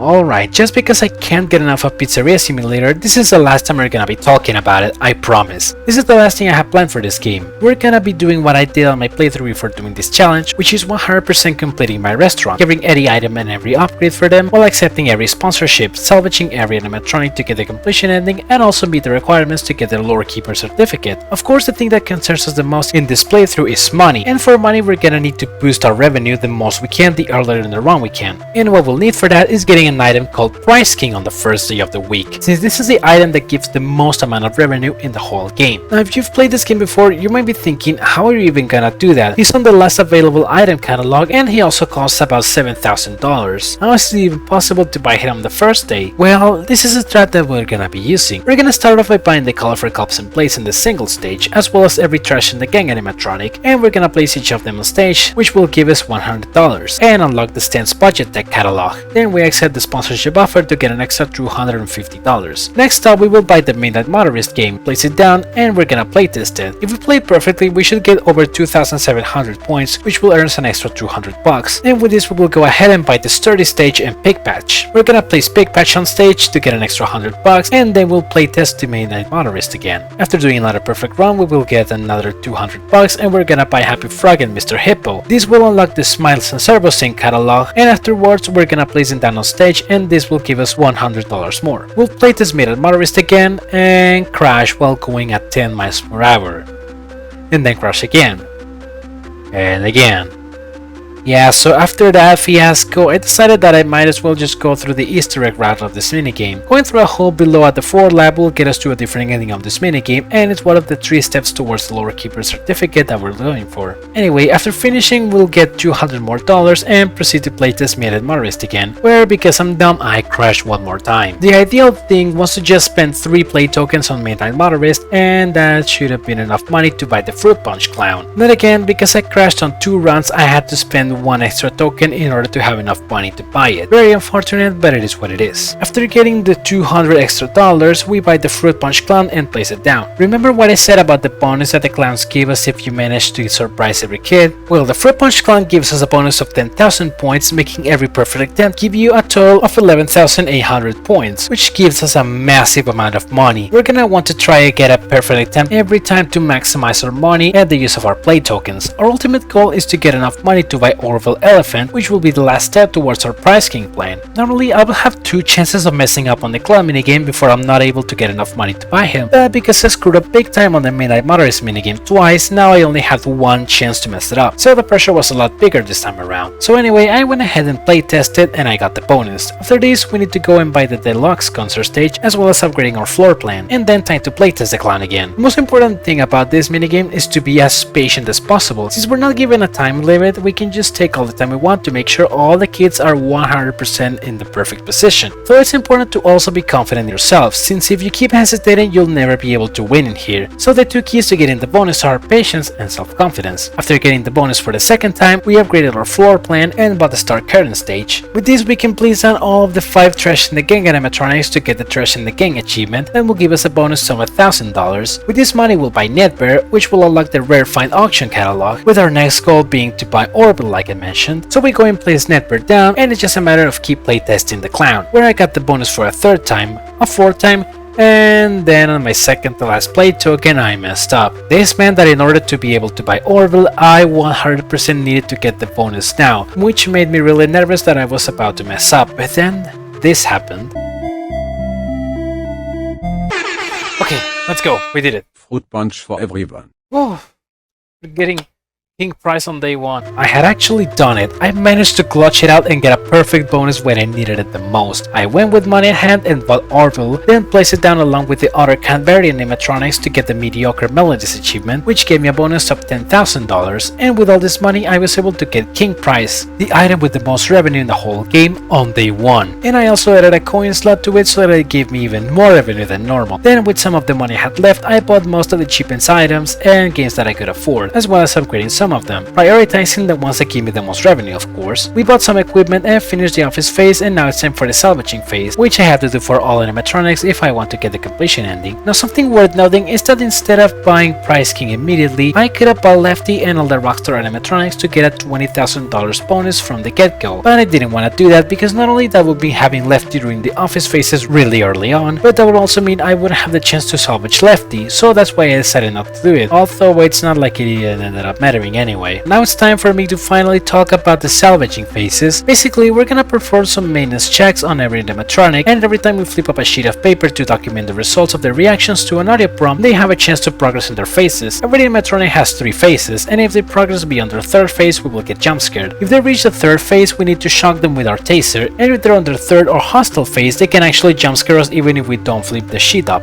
So that's why we need to shock them immediately. The hostile stage for Molten Freddy is when he has his head tilted towards the right and leaning in. For Scrap Trap is when he's standing straight up. For Scrap Baby is when we can actually see her pupils, and for Lefty is when he has his head tilted towards the left. On this phase there's actually a sound cue that's different for every animatronic, that basically works like a timer for when they're about to jump scare us, but it's better not to risk it and just shock them when they're hostile. Don't do it more than 3 times or the animatronic will start to decrease its value. After 5 audio prompt tests, we can salvage the animatronic and move on. Now the rest of the run doesn't have too much going on compared to the first day, so I'll just explain the basics of how we want to work things out after this point. The next next thing we want to buy is carnival hoops and playtest it constantly. If we manage to score 20 points, we will get a 5000 points bonus, which besides the clown is the fastest way to get money without having to deal with the stress of the RNG from the clown minigame, as this one's 100 times more consistent. But we're gonna wait a bit on that, as on the second day specifically, we're gonna want to spend all of our play tokens on Prize King. The most expensive item in the game is Fountain Chica with a cost of $71,000. That's obviously a lot of money, but there's actually a much cheaper way to get her, as there's a chance to win her as a prize on the Prize King machine. But if we spend all 10 play tokens on it, the last token is guaranteed to give us Fountain Chica. So we go ahead and spend them all in, and by the second day we already have Fountain Chica, who is the animatronic with the highest amount of revenue, the highest amount of entertainment, and the highest amount of atmosphere. Only day 2 and our pizzeria is looking really bright. So on day 3 we're finally gonna do the carnival hoop strat, and very luckily for us, El Chip, the second most expensive animatronic in the game, was marked down and it was only at 20% of his normal price. So of course I had to make enough money to buy him this day. And we're also gonna be doing step 2 for the lore keeper certificate. For this we need to buy a playtest and win the fruity maze minigame 3 times, where we place a little girl running around in a maze and our mission is to collect all the fruit. There are 3 power-ups that will help us: a lightning that will make us run faster, a magnet that will attract all nearby fruit to us, and a purple cave that will let us go through walls. All of these have a time limit as well as the game itself, so we need to be quick to collect everything. So I played the minigame and beat it on my first attempt. Then when I went on to play it again, not only the girl that shows up on the screen has started crying, but most of the fruit has been replaced with dead dogs. And I also for some reason decided to fail the game twice, don't ask me why. But then after finally creating it, we went on it for the 3rd time, and this time everything is a lot creepier and the magnet power-up doesn't work. But on this attempt we're not actually required to beat the minigame in order to progress, we're just gonna need to play it. Then after some dialogue from William Afton inside his spring bunny suit, the minigame becomes inaccessible to playtest again, and we're done with the second step towards the lore keeper certificate. After getting all of the equipment for our computer, we move on to day 4. Well, lucky for us, Music Man, another one of the most expensive animatronics, was marked down and it was only at 30% of his normal price, so I obviously had to buy it and place it down. We proceeded with the normal carnival hoop strat and move on to day 5, where we're finally gonna buy Lefty and all of the Rockstar animatronics. We place them down and we get the Rockstar's Assemble achievement as well as 20,000 bucks. Aside from that, we're gonna be doing the final step towards the lore keeper certificate, which is buying the security pop and playtesting it 4 times. The first 3 times it'll just proceed as normal and it will be impossible to win. Then on the 4th day we're gonna see a sequence of how Charlie got locked out and murdered outside of the pizzeria and how Puppet went on to get possessed by her. After doing this, the game will give us a huge amount of money and the lore keeper certificate is ours. Oh yeah, and we're also gonna want to put Fountain Chica, El Chip and Music Man on stage to get the Posh Pizzeria achievement, which will give us the ability to buy a jar of pickles and add a point of happiness to our restaurant. We finished the office phase and on the final day we already have enough money to get everything, so I just bought the rest of the items I had left from all 4 catalogs and upgraded to the max every single one of the placeable items. And just like that, our restaurant has been successfully 100% completed. Since I didn't really need any more money, I went on and spent all my play tokens in Gravity Vortex just for gigs. And what do you know, I actually managed to get to Bra Boy, so now I guess I have the skill to beat it on a normal playthrough without any token modifications, huh? Anyway, it was just a matter of finishing the office phase now, which I somehow did on my first attempt, again. And after hearing this amazing speech, we are finally done with Pizzeria Simulator, for good this time, I promise. Please forgive me, I just really like this game so much.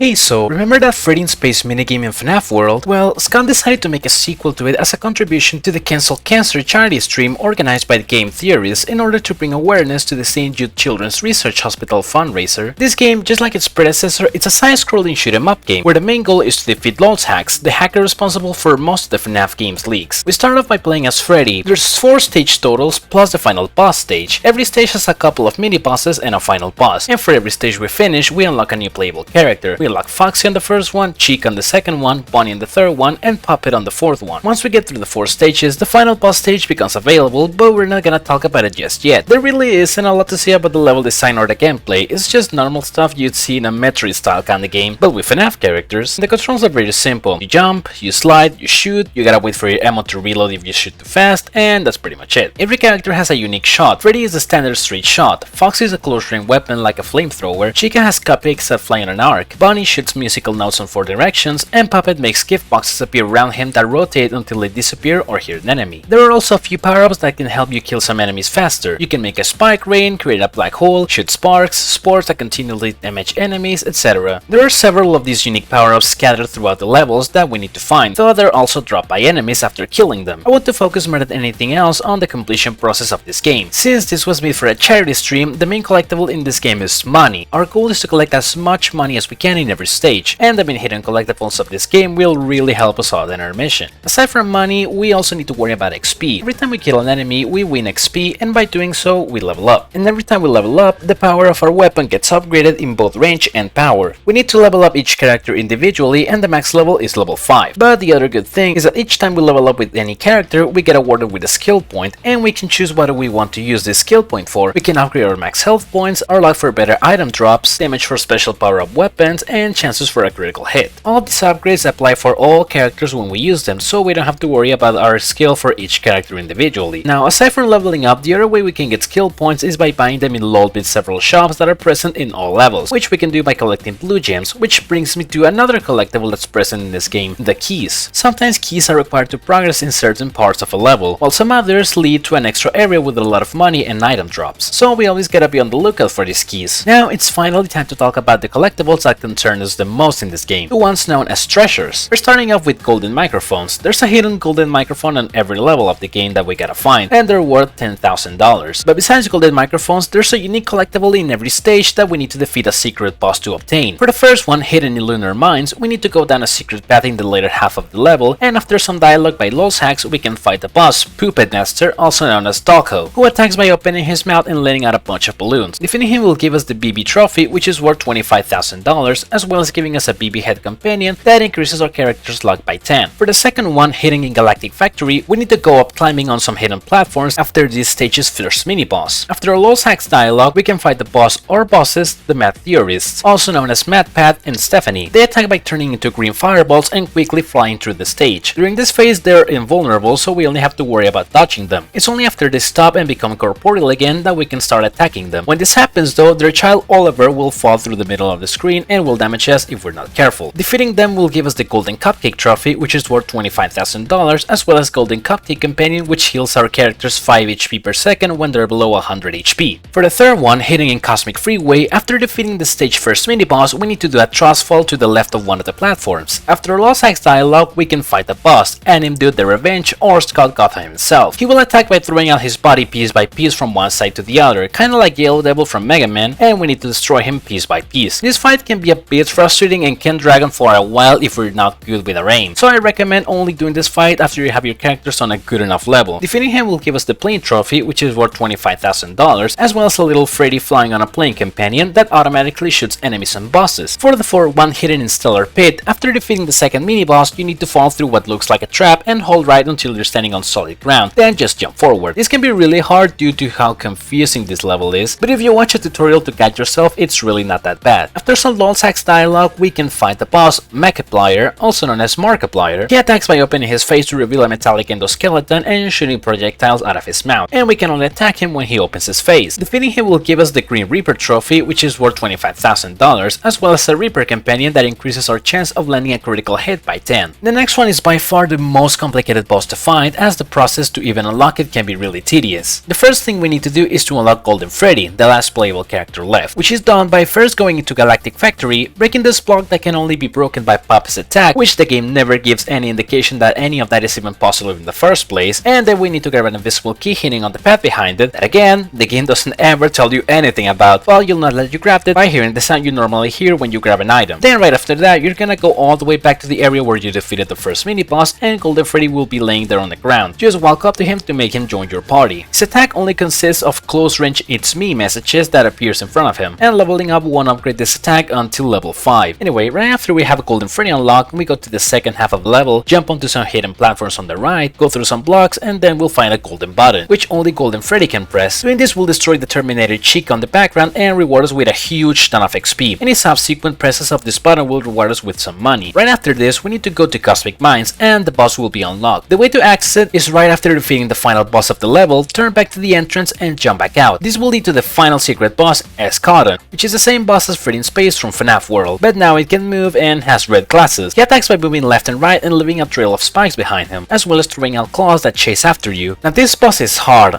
like actually really hard. He has a lot of health and his attacks deal a ton of damage. He's surely gonna take you more than a couple attempts to beat. Though what makes things worse is that every time you wanna retry this boss, you have to play through the entire Cosmic Mines level all over again, which gets really tedious really quick. But after several attempts and several walkthroughs of Cosmic Mines, I finally managed to barely defeat him. He will reward you with a red key that upon grabbing it, the trophy in question becomes accessible. You need to go to Cosmic Freeway, and after doing a precise jump onto a platform, you will encounter a pizza trophy guarded by Terminated Chica. You just gotta shoot it and destroy it and the prize is yours. This branch is worth a grand total of $100,000, which makes it really valuable after the torture that boss fight was. After finishing this level, I decided this was a good stopping point for the day and decided to continue tomorrow. After starting off the next day, there wasn't really a lot left to collect. Besides some of the unique power-ups I had missed, most of the trophies had already been collected, so I decided to replay the levels again to maximize my money counter as well as to grind some XP for my characters that were not at level 5 yet. But it was a bit after that I found out about something that I probably should have known before. In every level there are a couple landmarks where if you stay still for a few seconds they will drop a ton of money, meaning that even if you play every level close to perfection, if you don't know about these landmarks you won't get close to the max amount of money you should have. And so I replayed the first 2 levels again, this time making sure to stand on every possible landmark. Now even though I only played the first 2 levels this way, I decided this was a good enough amount for the required final amount that I needed. The last thing left to do was to get all my characters to level 5, which are only a couple ones that I had left. The best strategy to do this is to grind for blue gems on Cosmic Freeway, exit the level since you will still keep them after doing it, then go to the final boss stage, as there are a lot of goods in there too and a lolbit shop. In this shop you can buy all the XP you have left to get your characters, and Cosmic Freeway is the fastest way to grind up for these blue gems you need. Although the optimal route for this can be a bit hard to remember, it will be worth it as it will still save you quite a ton of time. After getting every single one of my characters to level 5, I decided to grind a few more gems for skill points as they're actually really useful for the final boss fight, especially the critical hit one. So after I decided I had good enough stats, it was time to fight Lol's Hacks himself. The first fight will just be him running around from left to right, the second one will be him transformed into a war tank that will shoot stuff at us, and finally the last one will have him turn into some kind of giant robot demon with screens on its sides. These screens will drop projectiles on us and he will also shoot this out from his fingers, and he can make spikes appear from the ground below. Even though you can break the screens, it's really not that useful. The strategy for this is to hide between the 2 blocks in the middle when he shoots at you, then get onto one of those blocks and start shooting at him when the spikes appear. Repeat this for the rest of the fight and you'll win. The best character for this is Chica because of the trajectory of her shots. Defeating Lol's Hacks will earn us the cake trophy, which is worth $100,000. After doing this I got the amount of money required for the final message that Scott can give on the menu screen, Scott has left the planet, which requires $100,000 total. After this we just push plus to confirm our final amount and the game will end. This game ended up taking me 7 hours with 2 minutes of total playtime to complete, which is honestly a lot more than I was expecting, but I still enjoyed it a lot. The level or gem grinding didn't really make the game any less fun. I'd say for a game done to bring awareness to a fundraising, this is a solid 10 out of 10. Good job, Scott.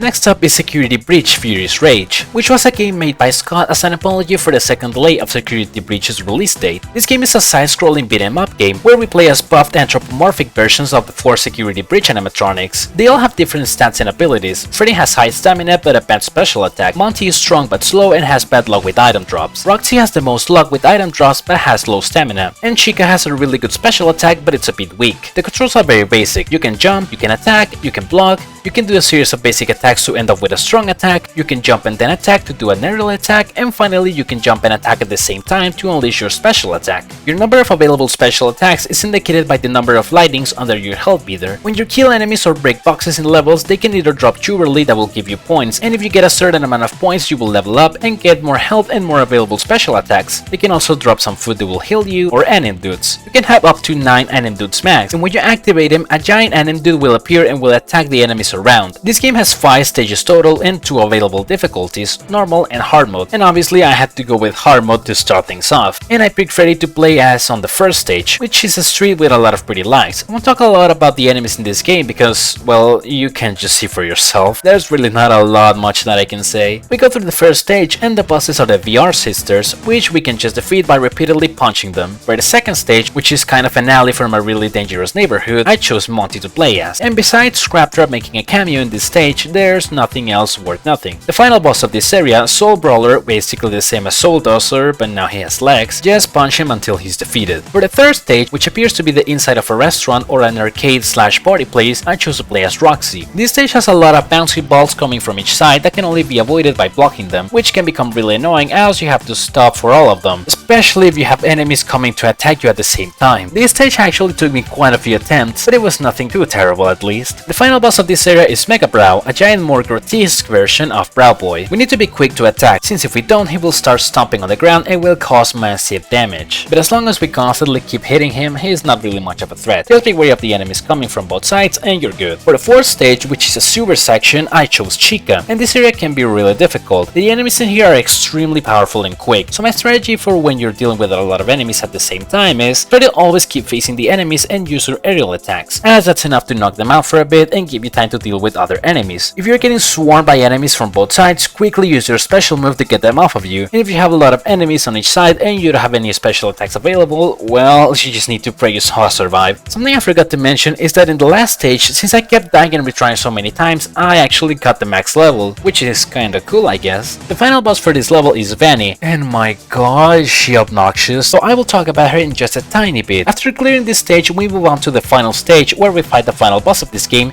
Dream Jice. He can attack by clawing you and his attacks do massive damage. Just 2 of them is enough to kill you, which I did. And speaking of, after I got killed, I realized a horrifying fact. If you die on this stage, you get sent all the way back to the beginning of the game and have to clear every stage again to give another shot at this boss, which really frustrated me the first time. So after another attempt in making it to this boss again, I got killed again. But right after that, I finally managed to reach it for the 3rd time, which was finally the charm for me. Since I decided to play as Monty, most of the enemies just got down in a single aerial hit. And something I didn't mention is that I don't know what's up with this final stage, but it just makes my stream lag like crazy. Even though I was seeing everything perfectly from my end, my stream was running at like 1 FPS, and I don't even know why. But anyway, after defeating this final boss snake thingy, I watched the credits, and I saw that I had 2 stars on the menu screen. Yeah, just like FNAF 1, this game gives you 3 stars total for completing certain challenges. The first one for beating the game in normal mode, the second one for beating it on hard mode, and guess what the 3rd star is for? You need to beat the whole game on hard mode without dying a single time and without using any anecdotes. Yeah, this is as insane as it sounds, but I decided to try it and chose Freddy to do so, and this is where a big tragedy occurred. I actually managed to do this challenge first try, but when I got to the menu screen, I didn't get my 3rd star. I just assumed I had forgotten to set the game up to hard mode or something like that, and that's where I decided to end off for the day. It was only the day after that I checked my footage and saw that I had indeed turned on hard mode and meet all the requirements for the 3rd star. So what happened? Well, turns out the game keeps track of every single death and every anecdote you use from the moment you open the game, and it only restarts after you close it. Meaning that because I had died on my first playthrough, even though I started a new run and didn't die a single time, it still counted the deaths of my previous playthrough and didn't give me my 3rd star. Meaning that every time I wanted to try this and do this challenge, I had to close and reopen the game to reset my death counter. Yeah, I was kinda livid when I found out about this, but not letting that demotivate me, I gave it another shot, this time with Monty, and let me tell you, this was absolute torture, especially because of Vanny. If Vanny just didn't exist in this game, everything would be so much easier. Now let me talk about her. She is the boss of the 4th stage, and she only attacks by throwing knives that I need to block to not take damage and hitting her when she's vulnerable. The problem with this is, every time you hit Vanny, she ends up going off screen where you can't reach her and have to wait for her to wake up, walk up to you and hit her again just to watch her going off screen again. 90% of this fight she will be off screen, and while she's off screen she can still throw knives at you, making it even more obnoxious. And these knives are no joke, they are extremely fast and do quite a bit of damage. If you're anywhere near her, you're not going to have a good time to react to them, so every time you approach her to hit her,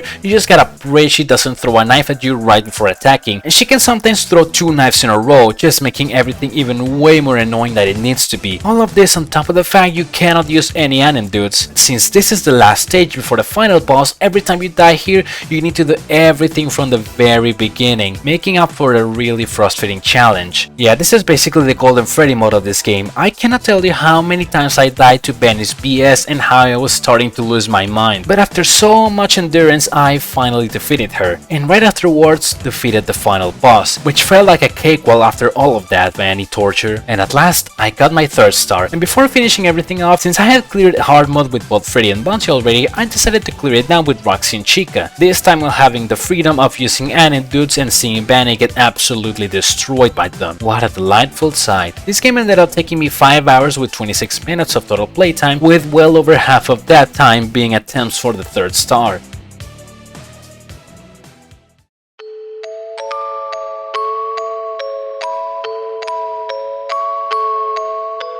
Okay, remember all of the problems I said I had while trying to stream some sections of Help Wanted? Well, those problems are multiplied by 100 with Security Breach. Not only was it literally impossible to try to stream the game, but just playing the game by myself was almost as unbearable. I had to put everything in the game to the lowest possible setting so that the game could actually run. And even after doing that, apart from the occasional lag spikes here and there, and the fact that my game would suddenly crash for literally no reason at all, the loading times were unbearable. Every time I started the game or chose a save file, 3 minutes loading screen. Every time I died, 2 minutes loading screen. Every time I took an elevator to a new area, 3 minutes loading screen. Every time I got to a new section, 30 seconds waiting for everything to properly load. Sometimes way more. My experience with this game was terrible, although I cannot say for sure how much better it would have been if I had a better computer, because like I said before, I'm surprised my PC could even run this game without dying in the first place. But alright, with all the performance issues and horrible optimizations out of the way, at least for now, let's talk about the game itself. You probably already know this game is vastly different from every other FNAF game before. It's a first-person survival open-world exploration-based kinda game where we play as a boy named Gregory that gets inside Glamrock Freddy's chest, who's gonna be our ally throughout the whole game. We can hide inside his chest when we want to be safe from danger, and throughout the whole game there will be animatronics stalking us. There's also staff bots that if we touch them they will jump scare us and activate an alarm that makes the animatronics pretty much teleport to us. There's not a lot much left to say about this game's mechanic. It's just a matter of following and doing the missions the game gives you while grabbing every collectible along the way. So let me just run through them real quick, at least in the way or order I did them. So first we get out of Freddy. We need to get a party pass to get him out of his room. After getting inside Freddy and trying to get out, he'll tell us that we're broken and take us to the first aid station. Then he'll tell us that he didn't complete his battery recharge cycle and leave us on our own. Then while we're going through some section, we're gonna get chased by Monty and Chica until we get to an office and wait until the path is clear to get out. The entrance door will close before we're able to get out and we'll be trapped inside the Pizzaplex. We go to the souvenir shop to get a Mr. Hippo magnet that we'll use to hack a machine that'll give us the daycare pass. After that we need to go to the daycare to meet with Freddy there. We enter in there and get greeted by the daycare attendant, after which we get our flashlight and a security badge. The lights will go out and we'll need to turn it on by turning on all of the generators. We get kicked out of the daycare and reunite with Freddy, after which we go to a recharge station and see Benny walking. We get a map, enter the vent next to Salads and Sides while we get chased by Toy Music Man. We'll get to the kitchen office where Chica will be waiting outside to catch us. We need to make a pizza in the kitchen with a bot to distract Chica with it and make the path clear. After that we'll get to the loading docks, and after interacting with the computer we get to the laundry room and go through the exit door on it. We get jumpscared by Vanessa and taken to the lost and found room, from which we can escape through a vent by using a screwdriver. We get to an elevator that drops us in the atrium and we'll go through the path to Roxy Raceway to find Freddy messed up. We'll continue on through the tunnels until we reach the rehearsal room to get the backstage pass. We go through some stairs on the Rockstar Row section that will drop us in a security office where we get a performance disc and a level 3 security badge. We need to open the doors for Freddy to reach us while shocking Roxy and Monty when they're at the doors. We use the disc to deactivate Showtime upstairs and then press the button on the main stage to lower the platform. Freddy will be taken to parts and service by Moondrop, and at this part we'll get a new map, go through some tunnels until we go to a warehouse where we need to get the level 4 security badge. This part is considered difficult by many people and I really can't see it, which is by endoskeletons the whole time that move while we're not looking at them, so we always need to be wary of our surroundings, as not only the endoskeletons are dangerous but it's really easy to get lost. After getting the badge we go back to the vent and reach parts and service where we need to complete Freddy's maintenance. After that we take the elevator to Rockstar Row and we go back to the atrium. We go to Weld Chips since that leads to the price counter where we can find the level 5 security badge. This is another part that a lot of people consider really difficult. The office will enter on lockdown and Roxy and Monty will be trying to get into the office. We need to close the doors on them which have limited battery and we need to survive for 3 minutes until Freddy deactivates the alarm, classic FNAF style. This part is in my opinion kind of unnecessary since it's mostly introduced for nostalgic reasons, and it's also stupidly difficult, as Roxy and Monty can be really fast and unpredictable, but just like everything, just keep trying and eventually you'll get it. We get out back to the price counter and back to the arcade section of all chips, and it's all the way to the atrium again. After this we go to Chica's room in Rockstar Row and get a party pass inside it, after which we get to a recharge station to avoid Moondrop. Party pass in hand, we go to the Monty Golf area and give it to the party bot to access the elevator behind. Monty Golf will have a little golf arcade game that we'll need to beat. After this we will reach a security office that will give us the Mesa size ticket, the fast camera and the level 6 security badge. After which Monty will start chasing us, so we gotta be really careful. We go back to the atrium and take the elevator so that we can go to the daycare theater. After getting to the basement area, we'll need to flash a Pirate Foxy cardboard card with the camera in order to get something later. After this we grab the Mesa size control key. We take the elevator back to the atrium and we're going to Mesa size now. We need to press certain buttons in order to change the layout of the maze so that it will let us go through a vent in there. So we go through the maze, get into the vent, and when reaching the other side, we'll get into a boss fight with Monty in the catwalks. This is one of my favorite parts of the game and I found it really fun. We need to shoot balls into a giant bucket until we fill it up, while Monty is gonna be chasing us. We need to have a good aim to actually fill the bucket with these balls and at the same time be wary of where Monty is at all times. After filling it up, we press the button next to the bucket and drop it on Monty to shatter him. After which we'll take his claws, take the elevator back to the atrium and then take the other elevator to parts and service, where we'll upgrade Freddy with these new claws. With these claws, Freddy will be able to break gates with the forbidden Monty sign. After this we'll get to the atrium and head to the Glamrock Beauty Salon where we can find the arcade game Princess Quest 1, which is the same as a mobile version of Help Wanted. We need to beat it in order to get one of the endings later. After this we'll go back and enter Roxy Raceway, where we need to find a head for the driver bot. Behind one of the gates in this area we will also find a dance pass that we'll need. After searching in this area we will need to find a driver assist in a box and we'll take his head. After this we'll head back to the atrium and use the dance pass to get to the West Arcade, which is my other favorite part of this game. When we enter the office in there will be a shutdown malfunction and we're gonna need to reset the breakers to repair the staff bot head. We'll have to deactivate the safety protocols on the DJ booth, after which we'll need to reset 3 breakers in the West Arcade while we're being chased by DJ Music Man. There's one in the restrooms, one next to some strollers, and one at the upper floor. After this we need to reset the last breaker at the end of a long corridor, after which DJ Music Man will appear in front of us and try to get us. We just gotta keep running and once we make it to the office we're safe and we just need to put the bot head in the head deposit to have it repaired. Before going back to Roxy Raceway we need to go back to the last corridor as it has a Bonnie cardboard cut that we also need to flash with the camera, as well as a Princess Quest 2 arcade game, which like I said earlier we also need to beat in order to get one of the endings. After doing these 2 things we head back to Roxy Raceway and put the repair head in the driver bot to run over Roxy and shatter her, after which we will take her eyes. We will then need to get her to break some entries for us by charging at us, this in order to get out to Rockstar Row again since she cannot see anymore and is only guided by noises. Now it's back to Rockstar Row and back to parts and service to upgrade Freddy with these eyes, which will now let them see items through walls as well as new items. We need to get to the entrance now since Moondrop will be trying to get us again. At this point, in order to keep 100% completing this game, we gotta select staying at the Pizzaplex, and by doing this there's a couple things I need to mention. One, retro CDs are now available to find thanks to Freddy's new eyes. I didn't mention it, but while doing this run I was obviously grabbing every item I could on the way, even going a bit out of my way to get them, like in the bakery for example, since of course you need every item that you get from prize boxes and every message from duffel bags for 100%. Second, now all save stations are deactivated and there's only a single save station available in the atrium, so every time we want to save we need to go back there. And third, after staying Freddy will give us our second party pass, which means the whole Pizzaplex will be unlocked for us to explore now. So the rest of this is gonna be exploring while getting all prize boxes, all duffel bags, and all retro CDs. I'm not gonna mention the location on all of them since again, there's tons of other guides for them. We're going to the Faster Blast area and we'll use our party pass to enter the Faster Blast. But before actually playing Faster Blast, we need to enter the security office to get the level 8 security badge and the bowling ticket. As for Faster Blast, we'll be given a Faster Blaster that we can use to destroy the alien bots in there. There are 3 flags and our goal is to capture all of them by claiming them and defending them for 30 seconds from every alien bot that tries to get to them by shooting them. The thing that makes this harder is that Chica will be roaming around this area during the game, so that's one more thing we gotta worry about. After winning, you get rewarded with a Faster Blast and then you have to proceed through a vent ahead of you to see Vanny's lair. I'm not too sure, but I think if you don't get into this vent now, you'll be permanently locked out of the 2 endings, since you cannot access Faster Blast again after you exit it. So make sure to always go through here if you want full completion. After this is back to the atrium and to Bonnie Bowling. Give the bowling ticket to a bot to access the elevator to it, and here we will see a Circus Baby Stuff bot, which is kinda cool, and we will get Monty Mystery Mix that we need to use in the kitchen compactor all the way down below. After using it, we turn on the trash compactor generator and activate it. After luring Chica with Monty Mystery Mix, the trash compactor will crush her, and while she's dying, she will drag us with her to the dumpster down below. After doing this, we'll get her music box, and this is probably one of the hardest parts in the game for me. We need to turn on some generators to progress while avoiding Chica. If you fall down in some sections, you get killed by vandalized staff bots, and at the final area you need to avoid a lot of them patrolling the area to make sure they don't alert Chica. Please remember that since I chose to do this one after the Monty boss fight, I had to do this entire sequence without saving a single time, which got me really nervous most of the time. After getting out of here, it's back to parts and service to upgrade Freddy with Chica's music box. Now with Freddy fully upgraded, we can access parts of the game we weren't able to before. We gotta go to Kid's Cove now and flash the Freddy cardboard cult with our camera. After this we go back to the maintenance tunnels, and by flashing a dead end with our camera, we will unlock a secret room that resembles Michael's room from Sister Location, as well as a CD player where we can play all the retro CDs that turn out to be recordings of Vanessa's therapy sessions. Now to end things off for the collecting part, we're gonna go back to the daycare theater and enter a secret room behind the Foxy poster that will not be accessible after flashing with our camera all the cardboard cards that we needed. And here we will find our next arcade game, Balloon World. This one doesn't have an ending like the others, but there's still something we can do with it.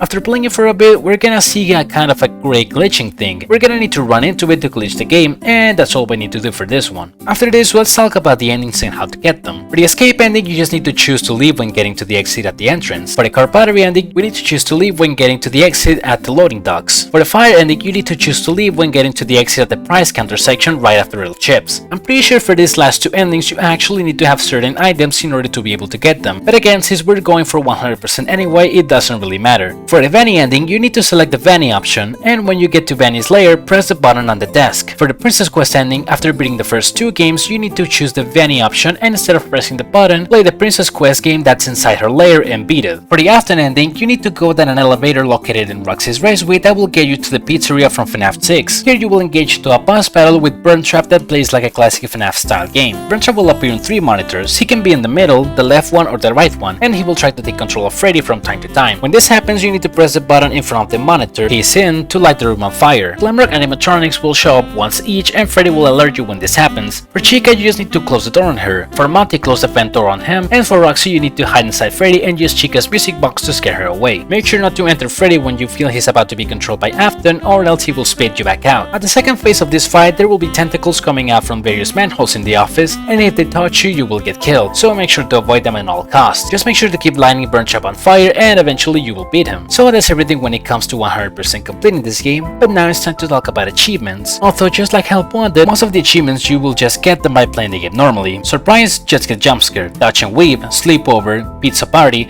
False Alarm, Wop Wop Wop, and Superstar are all story achievements that you'll get while you play the game normally. Party Time, Blizzard Ace, Speak No Evil, See No Evil, Clone No Evil, Shattered Dreams, I Am Not Me, Hazard Pay, A Double-Edged Sword, and Are You Having Fun Yet are all achievements you get by getting all of the endings. No Room for Dessert, Security Breached, Sugar Hike, Very Important Person, and Lost and Found are all achievements you will get while getting every item in the game. Now time for the miscellaneous ones. For Say Cheese, I will recommend either doing this in a beauty salon or the bakery, since there's a lot of bots in there. For Under Par, you need to beat Monty's Golf Arcade minigame and be under par. For Heckler, you need to zap the performance staff bot in the theater with your Faster Blaster. For Up Up and Away, you need to play Balloon World and do the glitching thing I mentioned. For Hide and Seek Master, you need to play the whole game without using a hiding spot, which I know does sound like a tough challenge, but trust me, it's really not. If you know about this trophy, you can easily get on your first playthrough, especially since hiding in Freddy or the recharge station doesn't count. And if you accidentally hide somewhere, you can just quit and reload your save file and you will still get the achievement. For Opa, you need to break 10 stacks of plates that are scattered throughout the game. Just break any stacks of plates when you see them, and this is not a problem. There's a few in the cafe that you can just respawn by going into the elevator and going back. Finally, there's Trophy Time, which is a platinum equivalent for this game. Well, that's all for Security Breach. Now it's time for the Ruin DLC, the game that actually does feel like a horror game. Everything about the mechanics is similar to Security Breach, with a few differences in the items and puzzles. We have a vending mask now that will make us enter an augmented reality type of simulation, and there are some paths that we can only go through and some items that we can only get with the mask on or off. If we keep the mask on for too long, this rabbit dude will appear, and if he stays close to us long enough, he will attract that animatronic to jump scare us. But if we have the mask on and we walk by an animatronic, we'll be invisible to them. So it's kinda like a risk and reward system. Now about the game, we just gotta enter the Pizzaplex and get our flashlight and a walkie-talkie. We go through some vents that break and we gotta ruin Chica. After this, we find a fast wrench that will help us solve some puzzles to open certain areas of the game. Then after walking for a bit, we'll get jump scared by Monty and fall in water just to end up in Monty Golf. And this is where we get the Benny mask. But for getting items, we also need to deactivate a lot of wet floor pots that we find throughout the game. And we're also gonna see some security camera systems that we need to check in order to get one of the endings, except one that we have to skip for a reason I will will explain later. At this part we're gonna play Monty Golf again, this time the second course, and just like the base game we need to be under par. This is the part where Gregory tells us that we need to turn off every security knot in order to save him, which are a lot throughout the game. We basically need to find and deactivate the knots that lead to the mother node and solve the puzzle to deactivate it and get through, as well as some picture finding puzzles in some of the cameras. After getting out of Monty's golf, we'll enter the daycare where we're gonna find the daycare attendant, that in order to make it docile we need to turn on some generators to shine light at him. After that we need to deactivate him and he'll turn into Eclipse and take us out of the daycare. We need to be careful in the next part since there's a couple of endoskeletons that will activate and start chasing behind us. After going forwards a bit and falling off another vent, we'll end up in the catwalks where we need to do more puzzle and deactivating stuff. We'll get rid of the rabbit thing for a while before moving on to the bakery, where we'll find Chica one more time. In here we have to do another arcade minigame called Chica's Feeding Frenzy. In this minigame we have to shoot waves of enemies while moving around to avoid them.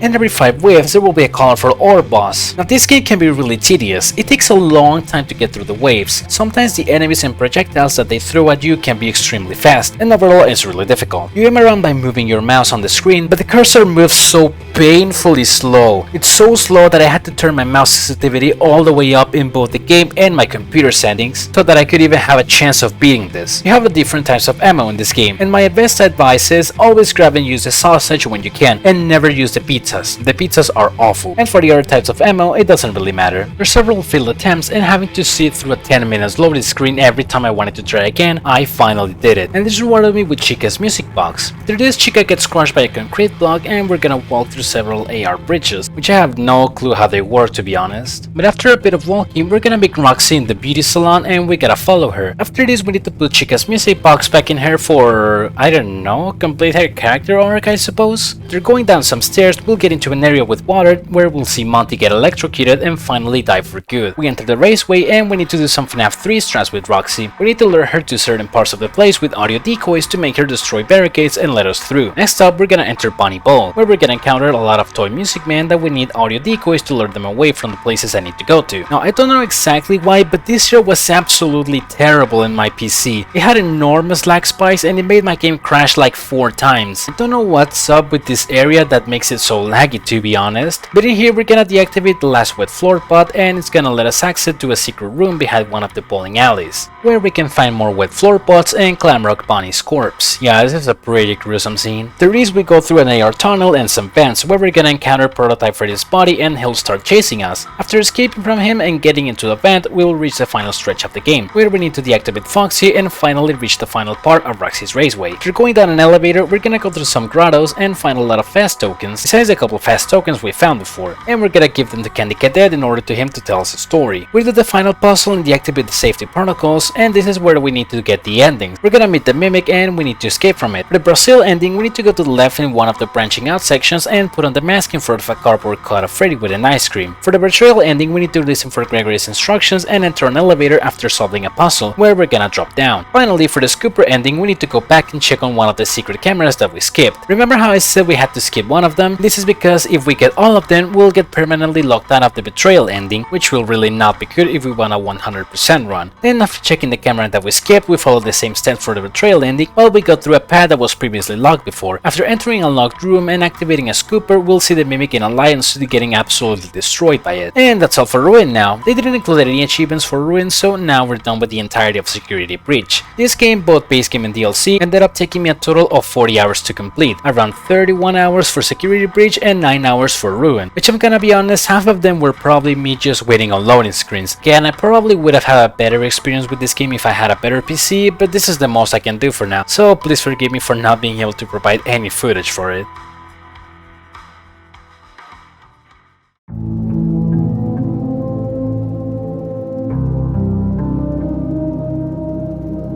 Alright, so the challenge I wanted to leave until the very last, Ultimate Custom Night, specifically 50-20 mode of Ultimate Custom Night. There are 16 preset challenges that this game has and that I had already completed prior to doing this challenge, with only a couple of them being moderately difficult. So this game has 50 animatronics total, plus 6 secret animatronics that soar, a dark version of Diddy can spawn. Now I'm not gonna go over the mechanics of all of them since that would take me at least 2 hours to fully explain, and there's already a ton of guides on YouTube that explain explain them all in detail. There's also a lot of things we have to manage: battery, temperature, and noise. If we run out of battery, well, from FNAF 1 you already know what happens. If we let the room get too hot, some animatronics can kill us, and the validation error that occurs every 30 seconds that we have to go to the cameras to fix will start occurring a lot more frequently. We can manage this temperature by using the fan, the AC, the heater, as well as the silent ventilation, though that one is not really useful. There's a power generator that we can use so we don't waste any battery when we're only using one thing or nothing. But we gotta be careful since this creates noise, and there are animatronics that will kill us if there's too much noise. Finally, there's the global music box, which we can use to soothe and keep at bay some animatronics. We have a camera system, a dock system, and a vent system. The vents, there are 3 entries to our office, and we can put a vent snare on one of them to block incoming animatronics. And on the docks we can put an audio lure to attack animatronics. Final mechanic I want to talk about is death coin mechanic. Basically we can gather 10 fast coins that we get from the cameras or by making animatronics bump into doors. Once we have 10, we can buy a death coin that we can use to get rid of an animatronic, which is extremely useful for this challenge. Now, by the challenge itself, the only thing I can really say is that it's brutally difficult, more than anything else we've seen so far. Unlike FNAF 2, where the mechanics are really simple but it's difficult because of the RNG, this one is difficult because of both the mechanics and the RNG. Not only you need to have the controls perfectly memorized and know what to do at all times, but you also need to take care of 50 animatronics at the time, plus the 6 extra that Sora is guaranteed to spawn when you play 50-20 mode. Having to learn the mechanics for every single character, all the controls, what to do in each situation, have good RNG, and the fact that if you slip up even once throughout the whole night is enough to get you killed is what makes it by far the hardest challenge in all of Five Nights at Freddy's. It was the only challenge that I actually had to practice off stream and then only stream actual attempts when I felt like I could realistically do it. The amount of hours I put into this game is something that I would not recommend to anyone. For anyone to actually even have the remote chance of beating this, you will need to have enough skill, patience, perseverance, determination, and they probably have to be super sexy too. Oh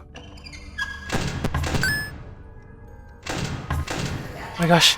Oh my gosh! Oh my god! Oh my god! Yes! Yes! No way! Oh my god! Oh my! Yes! Yes! Yes! Yes! Yes!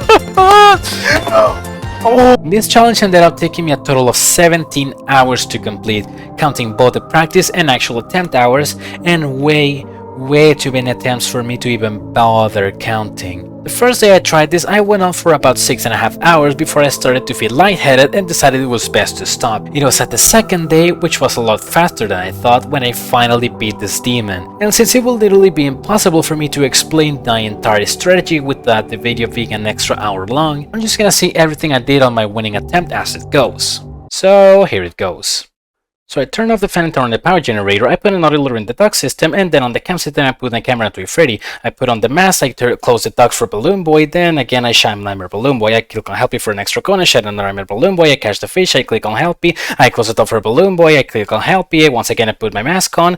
For Toy Chica, then I click on Help Me again, I shine another Balloon Boy, then I skip the ad and turn off the mute call, then I catch a fish again, I click on Help Me again, so now I have enough coins, then I went to turn on the music box, and then I bought the dead coin. I tried to do a voiceover of all the things I did during this attempt, but I quickly realized it was almost impossible. So let me just sum it up by saying it was really difficult. You need to multitask on 100 different things, and it will just deep fry your brain the more you keep playing it. So yeah, this was absolute insanity at its finest. But at last, the final and hardest FNAF challenge has finally been completed, and I couldn't possibly be any happier.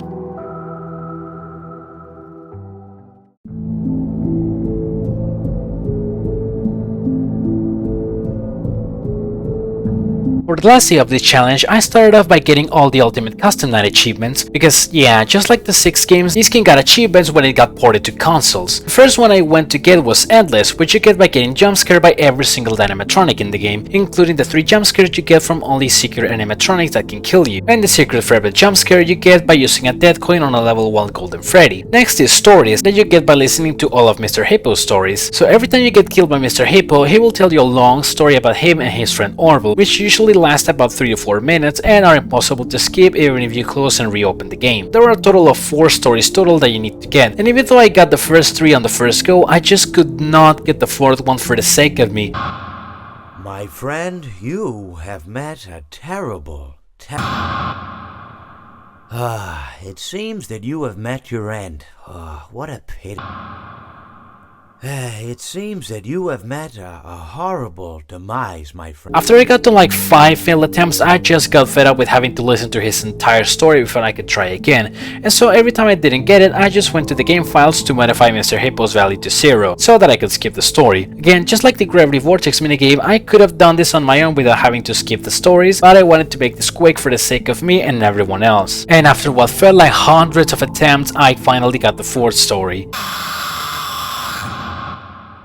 Well, it seems that your Yes. journey has ended. Yes, Very finally. sorry about that. It was. There's another achievement that I actually got on my own, or 2 rather, the Mine and Pawn achievement that you get by watching all of the secret toy Chica in the high school years and Bear of Vengeance cutscenes in the game. You get each of these cutscenes for every 700 points you score in the night, so it's only a matter of playing a night with a net score of 700, then 1400, then 2100, and so on. I got every cutscene up until 9100, and then got the last one on my successful attempt of 5020, which is a Golden Freddy fading into the darkness cutscene. Next up is another achievement that you get by hearing all of the secret death dialogues. For this way you need to hear the secret death dialogues the Happy Frog, Dreadbear, and Orb will have. They say things creepier than usual, and you can hear a second voice whispering in the background as they speak. Now the problem is that the chance of getting these death dialogues is really, and I mean really low, but the main issue was getting the characters to actually kill me in the first place. Now Happy Frog wasn't really much of a problem, I got her dialogue in like about 20 minutes or so.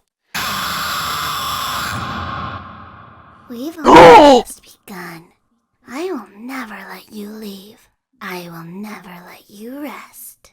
But the problem arrived when it came to Dreadbear. Unlike Happy Frog, he isn't usually fooled by the audio lure in the dog, so most of the time when I was trying to lure him to the vent entry with the audio, he just did whatever he wanted. And even though this was bad, I ended up getting his dialogue in about 1 hour and a half. This is how it feels. Yes! And you get to experience it over and over and over again. Forever. I will never let you leave. Oh my gosh, finally, that took way so long.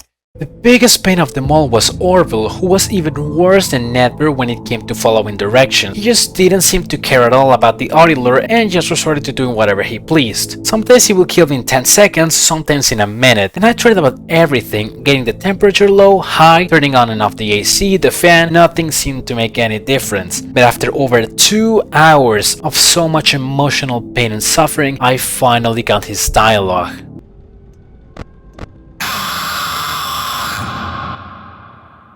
He tried to release us, but I'm not gonna let that happen. I will hold you here. I will keep you here, no matter how many times they burn us. Oh, freaking finally, jeez. That took forever, man. After this torture, the only thing I had left to do was getting the All Main Consequences ending, which grants me the Consequences achievement. By putting All Main Consequences at level 1 with no other animatronics active, when you catch the fish, you will end up in his area from FNAF World. You remember seeing the 8-bit Freddy trophy in my FNAF World menu before I even got the All Main Consequences ending? Well, it was because I had already gotten it in this game before. After talking to him and drowning on the lake, the game closes itself and it's time to move on to the next game, which very fittingly is FNAF World, but now the Android version. Even though the gameplay is basically the same, all of the Fredbear and Scott dialogues are vastly different, where they either break the fourth wall or make corny jokes, and this was especially prominent with the 8-bit Fredbear dialogues that you get for the clock ending. The only endings that I went to do, since they're the only ones that have different dialogues, were the hard mode ending, the clock ending, the rainbow ending, and normal ending. There's nothing noteworthy about the gameplay besides the fact that Freddy moves slower, way slower than the PC version. The animations for the main characters are way too fast, and the enemies don't have any movement animations. But where the gameplay is especially terrible is in the Halloween backstage minigames. In Freddy in Space, there's no shooting button. The character always shoots automatically, and you can't control the height of your jumps. It doesn't matter if you hold or tap the button, Freddy will always do a full jump. And finally, if you start moving and you jump right at the same time, the game will just not register your jump input. All of this makes the minigame unbearable to play and essentially impossible to unlock Coffee, since the shooting rate without any power-ups is painfully slow. So I just stuck to getting Purple Guy and Jacko Bunny and got out of there. These issues with the controls carry over to the other minigames. In Foxy Fighters it always shoots automatically, and in Chica's Magic Rainbow you always do a full jump no matter what, but it doesn't affect the gameplay as much as it does with Freddy in Space. Anyway, after a bit of ranting, I decided to continue with the game now with my Halloween characters just to breeze through everything. After getting the hard mode ending and getting some mocking dialogue from Scott for using Halloween characters to defeat him, we went on to get the clock ending, and what do you know, this game actually reveals the true culprit of the bite of 87, who was none other than Bouncing Black itself. Truly a shocking reveal, isn't it? After this I went to get the rainbow ending, and to my huge surprise I managed to defeat the rainbow on my first attempt. I got some godlike RNG with my slashers at the start, but then the ending was a little disappointing. Instead of getting the Desmond cutscene and seeing the teaser for Sister Location, all we got was the to be continued screen and nothing else, probably hinting to an update 3 that never arrived. Yeah, that's really a shame, but now to the last ending I had left, the normal mode ending, where once again Scott mocks us for playing the game on the easiest difficulty and the game just ends. I tried the other endings off stream on my own, and just like I expected, there wasn't anything new. So this is it. We have finally arrived to the end of everything. Although there's one game left that we still haven't tried yet, but I'd like you to forgive me for this. As it turns out, the game is literally impossible to play as of right now. Over a year ago, Youtooz released a Five Nights at Freddy's AR game to promote the release of the Youtooz Security Breach patch of figures, but sadly this game is not available anymore, as it got taken down completely after the figures came out and apparently no one cared enough to download it. If you try opening the game from the official wiki page, you'll be taken to an error page. I tried downloading the Ogmi app, which is where this game could be played from, and it wasn't even available to download. There wasn't even an APK that I could use to play it on the Android emulator. This game has basically become lost media at this point, with very little to no content of it on either Google or YouTube, which is a huge shame. So since I wasn't able to play it, I decided the best thing I could do was to at least showcase it to see what we missed. So I decided to do kind of a reaction stream to a YouTuber Johnny Blox's video where he played the game. Like mentioned before, it is an AR game where we had to take care of 5 Youtooz figurines of Glamrock Freddy, Glamrock Chica, Roxy, Monty, and Doko that are inside their respective boxes. We need to shine the lights that are in front of them to prevent them from escaping their boxes, but be careful not to overdo it since you have limited battery. If you let them escape their boxes, they will eventually get out of your sight to jump scare you. This game honestly looks very fun, and it's a huge shame it's not available to play anymore. I would seriously love for Youtooz to consider re-releasing this game sometime, but I'm certain that's likely never going to happen. But at last we have finally reached the end, and we've done it. We have 100% completed every single Five Nights at Freddy's game ever, and finally earned the right to go see the movie as one of the truest of FNAF fans.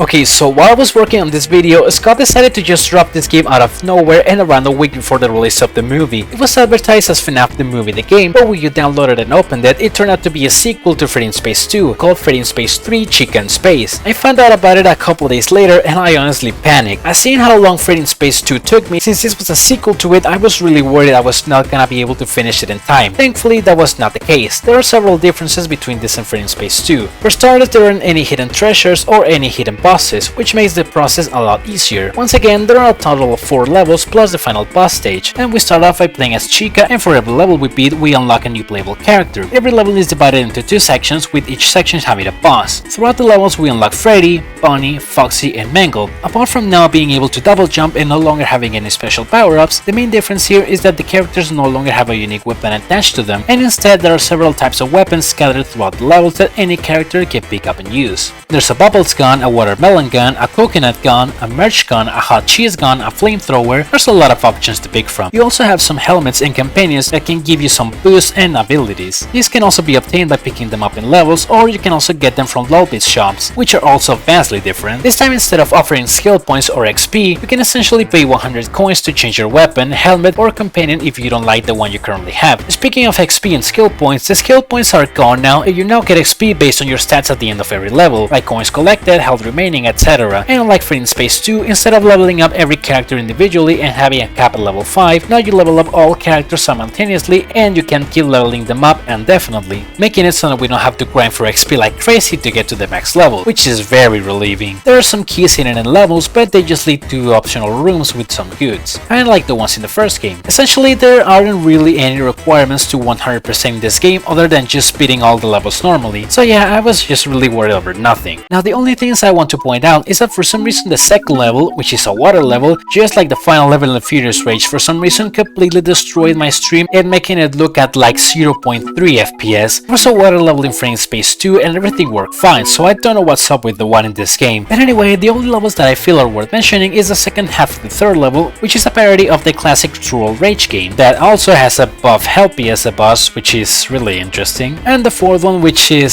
themed around Rule 34. Yeah, Love Taste Chica is now canon, ladies and gentlemen. Why, Scott? The second half has a FNAF trivia quiz, and as a boss it has adult Gregory piloting a giant mecha glamrock Freddy. This game has some great boss designs, let me tell you. The final stage is the final boss stage, which we fight against Scott himself on Faster Blast while DJ Music Man plays some bangers in the background. After defeating him, he will give us a code that's actually a YouTube URL. I had no idea what it could be, so I decided to do a blind reaction to it on stream. I opened YouTube, I entered the URL, and it turned out to be footage from the security cameras in the FNAF movie. It was 9 minutes long and it showed a lot of images and videos from the pizzeria that I'm guessing will make sense to me after I go watch the movie. And the video ended up with a guest appearance from Spring Bonnie. After this, I decided to go back to the game just to search and find some keys to optional rooms that I missed on the first and third levels, and after that I was finally good to go. Now with this done, for real this time, I successfully managed to complete every single FNAF game ever before the release of the movie, and can actually go see it as one of the truest FNAF fans that have ever existed.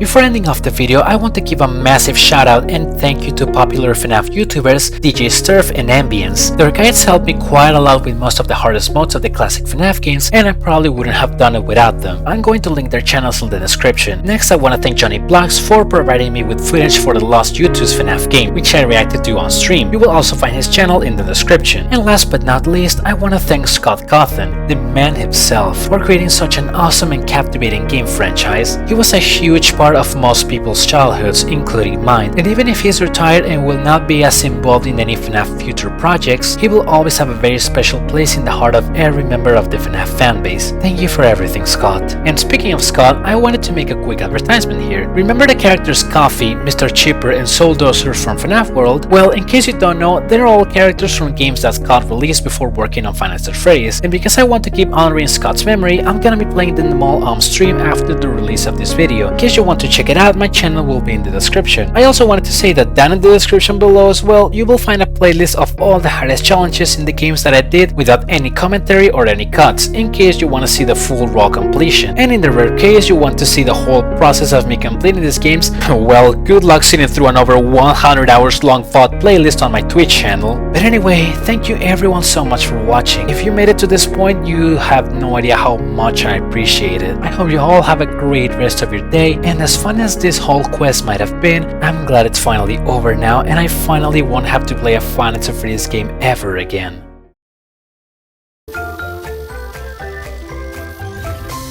Oh shit.